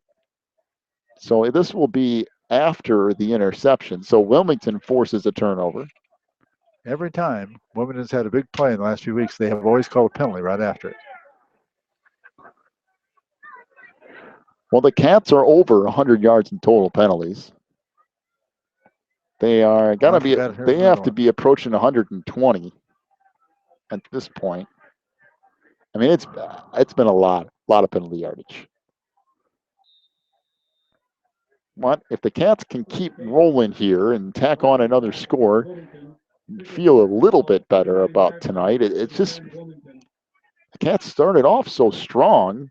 No, I've got at least 105, so I don't know. Oh yeah, it's every bit of that. It was 85 a while ago. So yeah, 2 receivers to the near side, 1 to the far. Southall under center. 1st and 10 from the 49 of Seneca.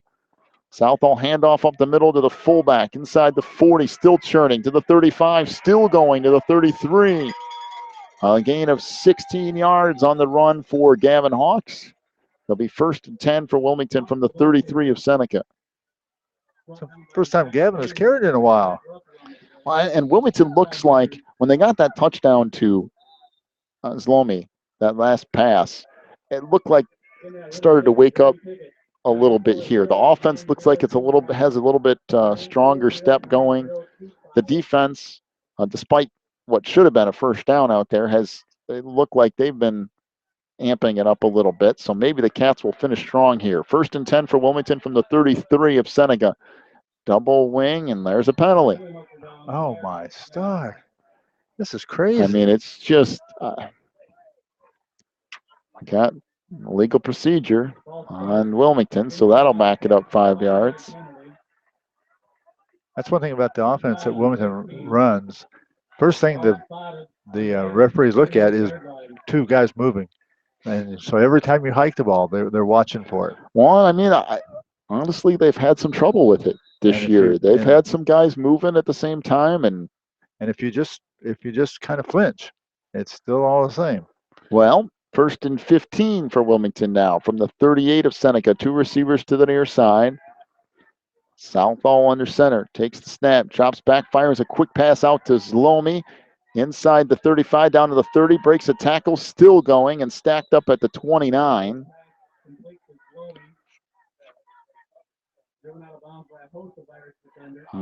Gain of about 9 yards in the pass play to Zlomi. It'll bring up 2nd down and about 6. Once again, 1-on-1.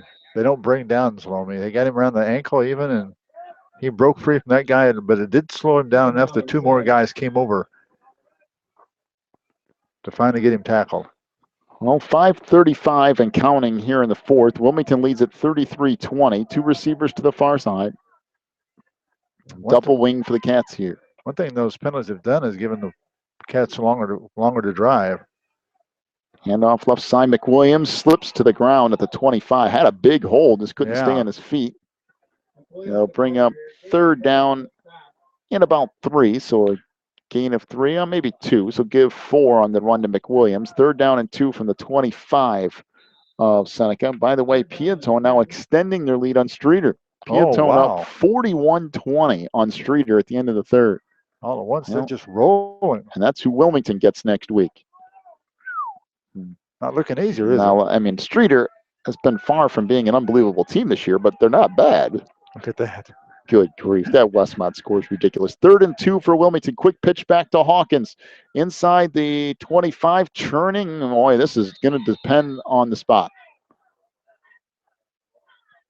And they're going to say he's short.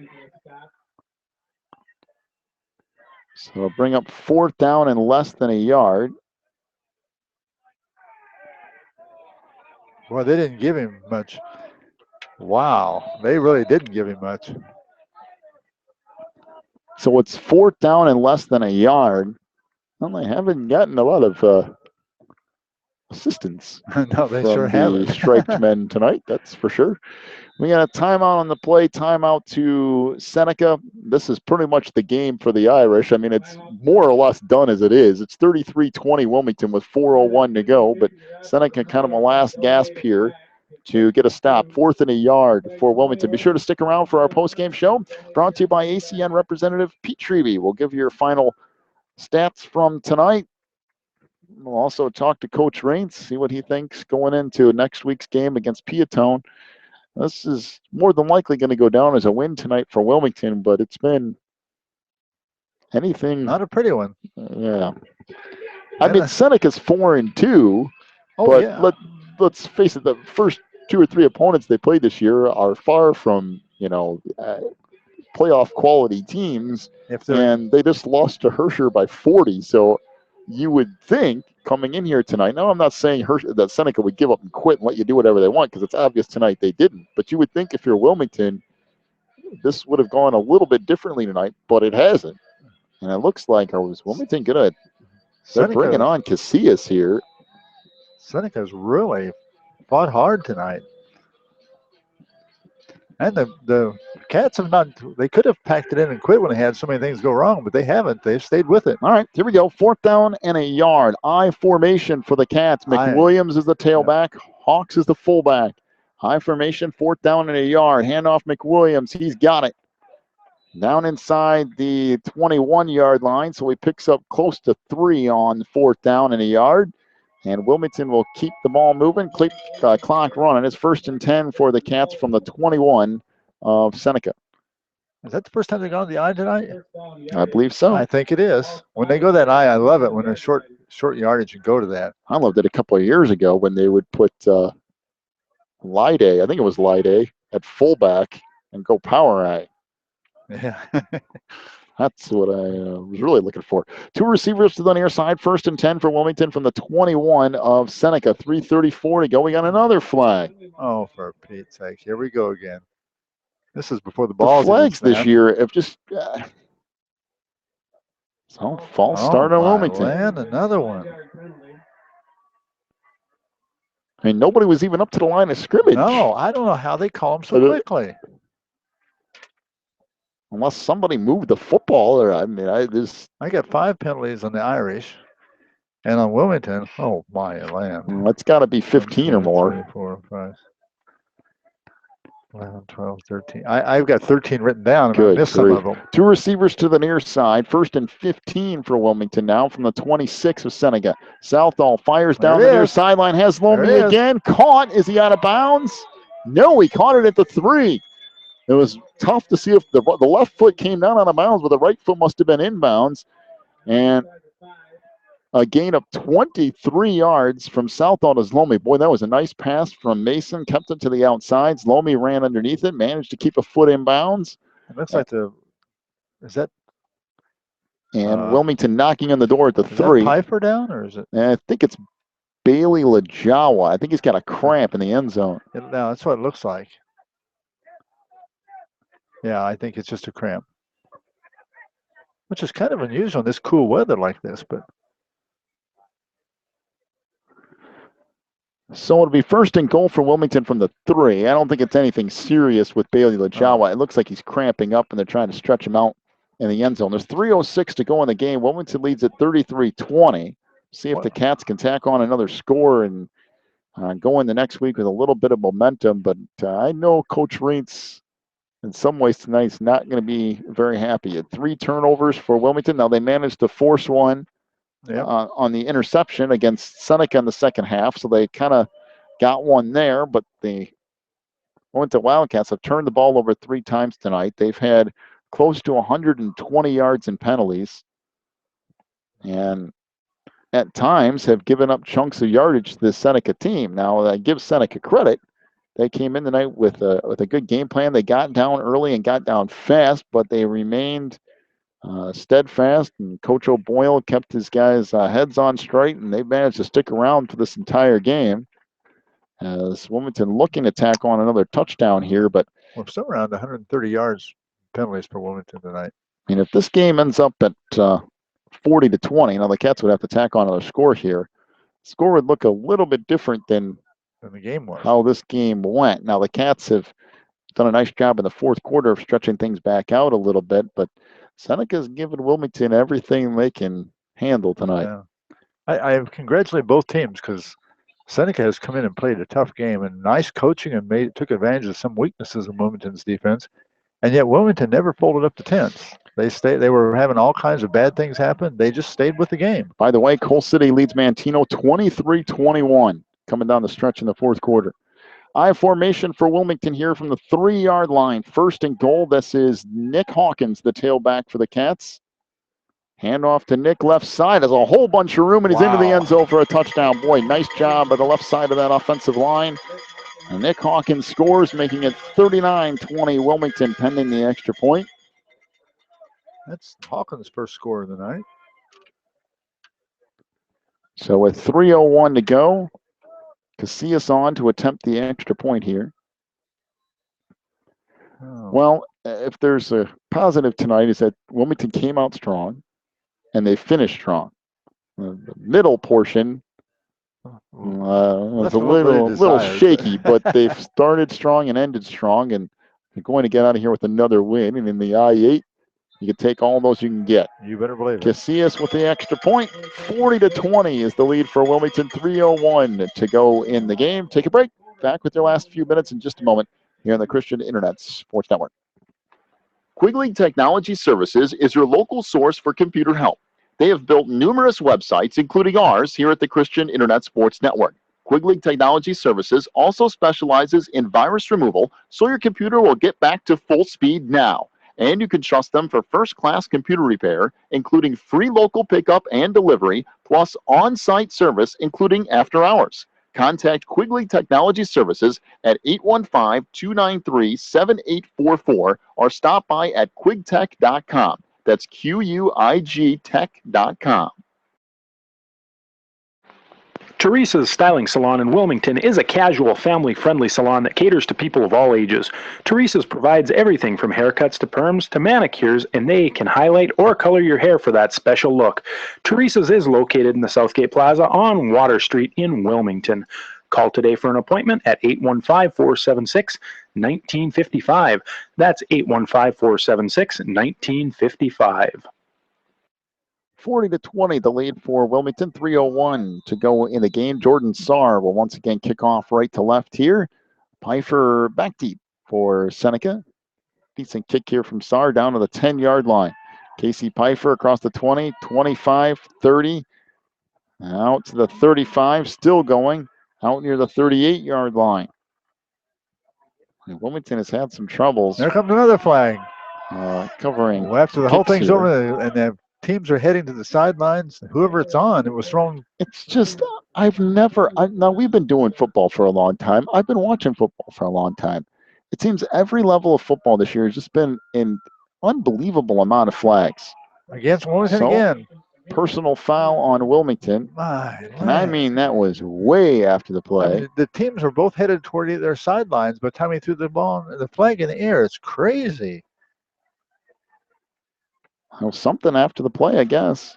So another 15-yard penalty on the Cats. I don't believe it. It's just, it's crazy. I can't remember one singular year seeing this many flags. No, I can't either. And it's every week. And it's not only against Wilmington. I mean, there's just been flags like crazy, both sides of the ball. I don't know what they've changed in the rules that's made so many more flags thrown. But there's a lot of flags thrown these games. All right, well, now trips receivers to the near side. That's a new look for Seneca. Russell out of the shotgun here. 1st and 10 for the Irish from the Wilmington 47 after the penalty. Russell fires far sideline. It is almost intercepted. Oh, boy, I down thought at it was going to be. 15-yard line. That was intended for Cale Walsh. It'll bring up 2nd down and 10. That was a Seneca. dangerous pass. The receiver ended up batting the ball away from Wilmington defensive guy, or it would have been intercepted. Well, it was Southall and kind of out there in coverage. And I think Alex Appleby out there receiving the pass, and he's a big, tall guy. Again, trips receivers to the near side. Out of the gun is Russell. 2:45 to go. Wilmington leads at 40-20. Russell going to keep it far side, and he gets bumped out of bounds by Mason Southall. Russell tried to lower his shoulder and go after Mason, and that did not end so well for Zachary Russell.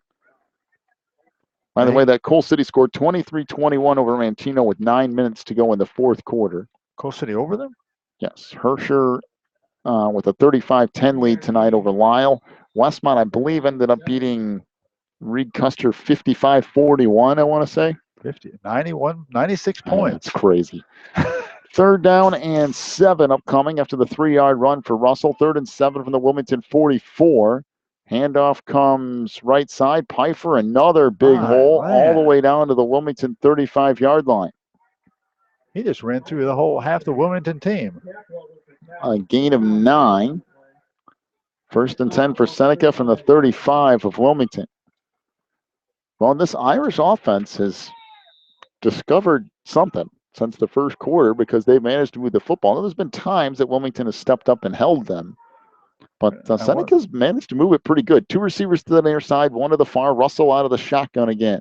1st and 10 from the Wilmington 35. Russell looking right side, fires it deep down the sideline. This could be trouble. Hedrick intercepted in the end zone. Boy, that pass way overthrown by Russell. Hedrick goes up and intercepts it in the end zone. He was the closest to the football. And that's now the 2nd turnover on the night on Seneca and the 2nd interception for Zachary Russell, and that's going to do it. Wilmington will take over 1st and 10 from their own 20-yard line with 2:10 to go. Yeah, the problem is you got too far behind. You had to score quickly. Try to go deep, but Wilmington had everybody in the maid back there. Well, Wilmington, well, more than likely, just take some knees here. Although Seneca does have 1 timeout left, so you might have to run a few plays, maybe pick up a 1st down. Yeah, I was going to say you got 2:10 left. You need 1 1st down, and then you can take the knee. The Irish have 1 timeout remaining. Here's the double wing for the Cats. 2:10 to go. Wilmington leads at 40-20. Get this: the 2nd half, the Irish have thrown 9 passes and completed none. Handoff left side. This is McWilliams across the 25 near the 30. Picks up about 9 yards on 1st down. Right now, if Wilmington gets 1 more yard, it'll give them a 1st down, and then the Cats will be able to take a knee and get out of here. Take off on a dead run to the bus. Although the Cats in the 4th quarter have done a much better job of closing this game out. The middle part of the game got kind of interesting. 1:33 to go in the game. 40-20 is the lead for Wilmington. Handoff right side, Hawkins. Ooh. Wow, he got hit in the backfield. Bounces off, though. Cuts it to the outside across the 30, 35, 40. And finally pushed out of bounds at the 42. Boy, a tough run by Nick Hawkins. He got hit in the backfield like a ton of bricks, just bounced off it and kept going. Man, you talk about hitting a brick wall. He bounced backwards, but they never wrapped him up. A gain of 12 yards for Nick Hawkins. That is a first down, and Wilmington will get set to take a knee here. We have an official's timeout for an injury, I do believe, as Joey Rasmussen jogging off the field.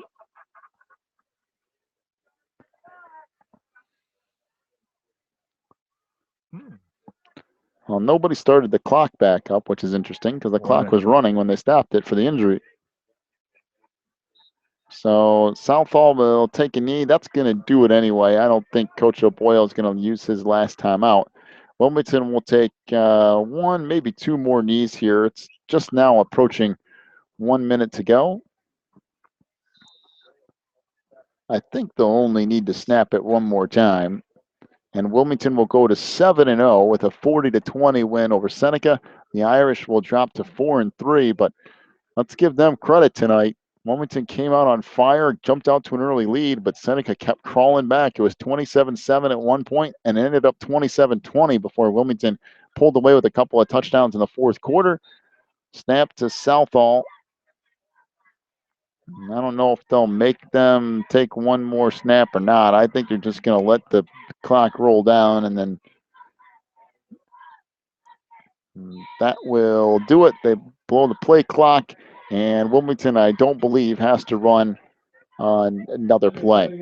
40-20 is the win tonight for Wilmington. It wasn't pretty, to say the least, for most of this game, but Wilmington still manages to fight through turnovers and penalties to get a win.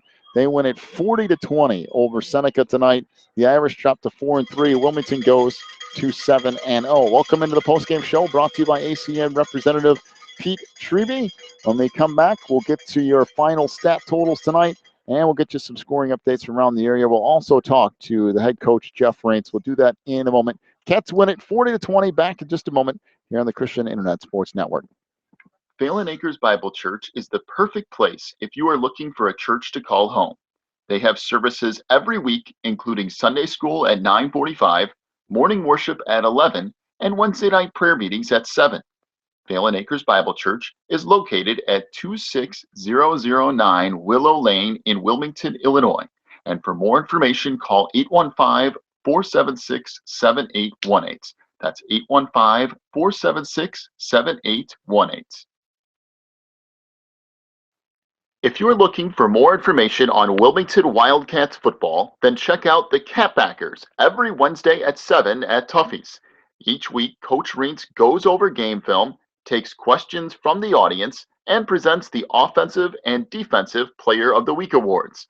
Plus, you'll get to hang out with other Wildcat fans and get the inside scoop on next week's game. So be sure to check out the Catbackers every Wednesday at 7 at Tuffy's.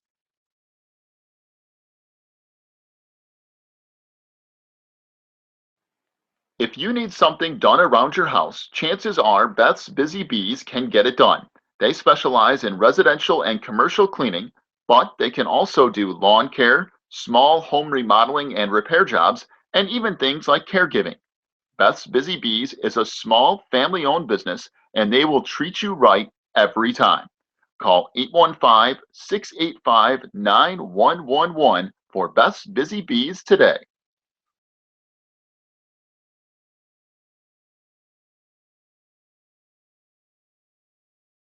Warren's Collision Center is your hometown body shop specializing in top-of-the-line customer service. Warren's accepts all insurance companies, and they offer free estimates, certified technicians, and a lifetime written warranty. Plus, Warren's will set you up with a rental car while your vehicle is in the shop. So the next time you need work done on your vehicle, call my good friend Warren at 815-458-3300 or stop by Warren's Collision Center at 242 North Front Street in Braidwood. You can also check them out online at warrenscollision.com. Warren's Collision Center, where they care beyond the repair. 40-20 is the final tonight as Wilmington outlasts Seneca. It was 27-7 at one point. And then it got to be 27-20 as Seneca clawed their way back in. Wilmington with a couple of fourth quarter touchdowns to pull away for a 40-20 win here tonight. Wilmington goes to 7-0. Seneca drops to 4-3. We'll talk to Coach Reitz here in just a few minutes. First of all, final totals for Wilmington. Rushing the football, Mason Southall, 2 rushing attempts for -6 yards. Nick Hawkins ran the ball 9 times for 52 yards and a touchdown. Gavin Hawks, 6 carries for 44 yards. Nick McWilliams ran the ball 10 times for 126 yards and 2 touchdowns. The Cats tonight, 27 rushing attempts, 216 yards, and 3 touchdowns. Through the air, Mason Southall was 8 of 12 for, is that right? 251 yards passing? Whew. I had to read that twice. Mason, 8 of 12 for 251 yards passing. Right. Yep, that's right. And I forgot to add his up. A couple of touchdowns here tonight. Joe Mann, 2 receptions for 22 yards and a touchdown. Alex Lomi had 6 receptions. 120? Give me a second here. 107 yards, 6 receptions for 107 yards and 2 touchdowns. So I think it's supposed to be 151. Oh. In any case, yeah, you're right. It is 8 of 12. I think it's 151 yards passing for Mason Southall, 216 on the ground. So you're still looking at 300 and close to 70 yards of total offense tonight for the Cats. Although Wilmington turned the ball over 3 times, all on fumbles tonight. That was a big story. Wilmington's penalties was another big story. They had 15, 16 penalties for about 120 some odd yards tonight. That's a lot of penalties. That's a lot of turnovers. But Wilmington's offense kind of gets them through things here tonight with the 40-20 win. Now, final totals for Seneca. And Seneca at times tonight moved the football, and at times moved it fairly well. He had 151 yards.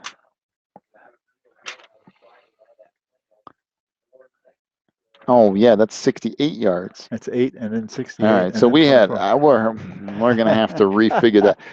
Let's go back to Alex Lomi. 6 receptions tonight for 151 there yards. You go. He had a 68-yard touchdown reception and then another reception later. So a couple of touchdowns and 151 yards receiving for Alex Lomi.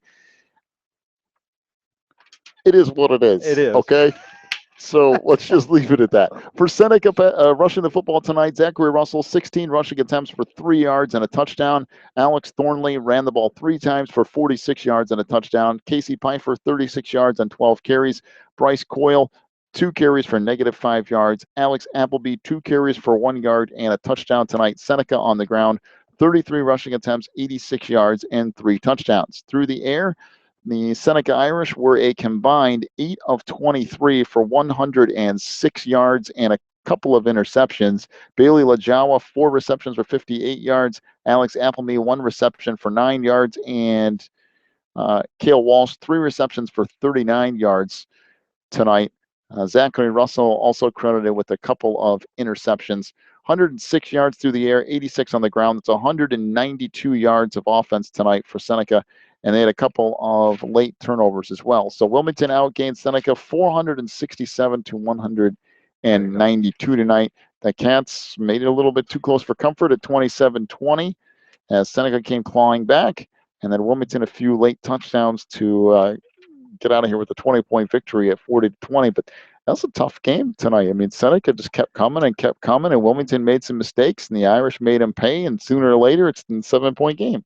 Yeah, I mean, you look at this is a team they probably should have won this game handily, and yet Seneca came in with a good game plan. They came in with the passes so that they knew Wilmington would rush the passer real good, so they made it about a 3-step drop back and then throwing the ball high in the air. That negated the Wilmington pass rush, and then they got the running game going. So we put that with a couple of crazy calls and penalties galore, and you made a close game. But the nice thing I liked about it was that Wilmington never quit. The players just Yeah. came back, dug in, Yeah. held the line, and It then wasn't pushed it out. it wasn't pretty, but it hasn't been a lot of times this year for Wilmington. You But got to win. they keep plugging away. You got to win when it's not pretty. We'll talk to Coach Raines here in just a moment. Some other scores from around the area. By the way, Manteno 24-23 up on Coal City. That game is getting mid to late fourth quarter. So Manteno gets a field goal that will go up 24-23 on the Kohlers. We'll see how that one ends up. Herscher 35-10 over Lyle tonight. Piatone 41-20 over Streeter. Boy, that's the Wildcats' next opponent is Piatone, and they're just taking it to Streeter tonight. 41-20 there. Now, some other scores just from around the area while Coach Raines makes his way up here. Oswego 24-21 over Plainfield East. Lincoln Wayne West leads North 35-24. Plainfield South 27-19 over Manuka tonight. So Manuka, another close game. Providence 56-13 over Bishop McNamara. That's kind of surprising. Lockport 41-12 over Joliet Central. Plainfield Central down to Oswego East as Oswego East leads it there 34-17. Joliet West 42-7 over Stagg. Also, Homewood Flossmoor leads Bolingbrook now 35-28. Boy, that game flipped around. Bolingbrook was leading that most of the night. Now they trail by 7. Lamont 45-0 over Oak Lawn. Plainfield North 43-40 over Romeoville tonight, and Lincoln Way East 42-13 over Sandwich. So that's all of your IE8 scores and some area scores as well. Let's see if I have any last. It's Manteno 24-23 over Coal City that was with 5 minutes left. Coal City is now driving there at midfield with 2:36 left. So with 2.5 to go, Coal City at midfield trying to come back on Manteno, who's up by 1. And Piatone Streeters come all the way back on Piatone. Really? It's 41-36 Piatone. And the last couple of minutes of that game was Streeter. So boy, there's some close games and some things going down to the wire tonight, all over the place here in the IA. Yeah, it's crazy night here. It's Tell you what, Johnny. So Coach Raines joined us here in the post game, and Coach, if I would have said that's what I expected tonight, I would have been lying. But you guys managed to hang with it. Seneca kept clawing back after the fast start. Finally got a quick start tonight and a good end. The middle with the turnovers and penalties was kind of interesting, but you get a win anyway. Yeah, no, we do. And yeah, first and foremost, to Coach Boyle and his, he had those kids ready. Yep. And I hate to say it, I think we relaxed after getting off to a quick start. And then the quickest way you let a team back in, you turn the ball over. And lo and behold, we turn it over, and we can't do that. And then everybody started getting a little nervous. They got some plays on us. We weren't using our heads out there. And, obviously that comes down to me doing a better job with the kids. But also, too, I thought we were okay. We a little bit nervous at one point. We come up with the big defensive stop, but you can't fumble the kickoff return. Mm-hmm. Here you go. You're going to get the ball back. And then you fumble the kickoff return and tight. I mean, the fumble, the kid made a nice play. And, right. But we're turned around. We're right back. It just seemed like we couldn't get going offensively for a little bit there. And, But I got 1,000 things going through my head. A lot of things good, a lot of things bad. 40-20 we'll take, or whatever the final was, and we're 7-0. But I hope our kids learn that you can never show up on a Friday and think, oh, this will be easy. And I think we didn't show up that way. I think we got a little laxed as the game started going and we got up quick. Mm-hmm. And then good teams like Seneca, who's 4-2 and well coached, they come back and they get you. And so, and we're saying that, and we still won 40-20. So yeah, and it seems like this year, and tell me if I'm wrong here at some point, but no continuity to the game. There's no flow to the game. I don't know if it's because of penalties or turnovers or whatever it is, but it just hasn't really been that game this year. I mean, whether it's a win or not, but it's just kind of 4 quarters of watching kind of a moving football game that seems to have some sort of flow and rhythm to it. And again tonight, a lot of penalty flags and a lot of things going on, and it just doesn't really seem like we watched 4 quarters of football straight through. It's like chopped up into pieces. Yeah, well, part of it is because of the penalties, and we're not, defensively. We started off, I think, the first 4 series we went 3 and out. Well, that's how you get your offense going, is to keep giving them the ball. Now, when you're on the field constantly, and the other thing too is we started off tonight opening it up, passing the ball.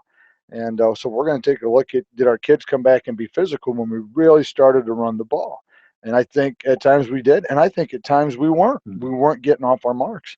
And so we're going to look at it, and we're not gonna panic tonight. I mean, I know a lot of our fans are probably a little upset with the way things went, but the coaches aren't extremely happy with some things. But by the same token, I thought we had some great efforts of some kids. Lomi, obviously catching the ball, and then Mason throwing it. Defensively, I thought overall we played okay, but we had some breakdowns defensive secondary wise, and we can't have that, especially when it's 4th and 15 or whatever it was the one time down in the corner of the end zone. But we'll take a look at it and we'll see what we got. Yeah, that was going to be my next question. Was defensively, were you expecting them to pass the ball as much as they did tonight? Because it seemed like maybe that caught some guys off guard and a little bit out of position or whatever. Because I don't think we were expecting them to just start winging the football all over the field. Well, I'll be honest with you. They usually don't pass the football, but when they start having a little success, and that's what happened. And so that was how they got down the field. And for the most part, I thought, Audie struggled a little bit, but I thought he'd come back. Obviously, he had the 2 interceptions. And then Mason, I thought, did a real good job, but he ended up with the pass interference call on the one. And what happened to us, too, was when their quarterback started to scramble, our kids started to try to make the home run play instead of staying with their man. Because, when the quarterback scrambles, now your man scrambles, and we let some get by us. So, hey, live and learn, live and learn. Well, it's a wild night. Is it really? What do you got? Piatone's trying to hold on against Streeter. They were up 41-20 at one point. It's now 41-36. That game going on to the wire with Piatone and Streeter. Coal City with, 2 minutes left, I believe, is at midfield against Mantino. They're trailing that game by 1. Okay. So we've had Westmont and Reed Custer scored 1,000 points tonight. I think it was 55-41 Westmont tonight. So it's been all over the place. But then an interesting night. Got to keep track of some scores here tonight. But Piatone, lest people think that's going to be an easy game next week, they continue to slowly get better. They're young, and now you're in week 8. Some of those youngins are starting to take shape. Prime example tonight. Yep. We don't watch it. We'll be senior night, and we'll be going home with a loss. So let's put this together and let's finish this off. All right. Final. Piatone hangs on, 41-36. Coach Rates, thank you for joining us here on the post-game show. And another win tonight, 7-0. We'll take it. Thanks. Appreciate the coverage. So Coach Jeff Franks joined us here on the post-game show, brought to you by ACN representative Pete Treby. Well, that'll wrap things up tonight from Seneca as Wilmington goes to 7-0 on the year. They get a 40-20 win. We'll see you next week back at home against Piatone. They win tonight against Streeter, so that could be interesting before all said and done. Actually, one more update. Coal City and Mantino, 47 seconds left. Coal City has the ball in the 36, 2nd and 17. That's straight from Dennis. So it's coming down to the wire. So, and Coal City in what appears to be a final 24-23 loss to Mantino tonight. So they can't quite complete the comeback right at the end. We'll wrap things up here tonight. We'll see you next week. Wilmington goes to 7-0. Piatone comes to town next week, 7:15 for Wilmington Wildcats Weekly. Thank you to everybody here at Seneca for allowing us to use the press box. Nice place. And Wilmington gets a win. We'll see you next week here on the Christian Internet Sports Network. You've been listening to Wilmington Wildcats Football.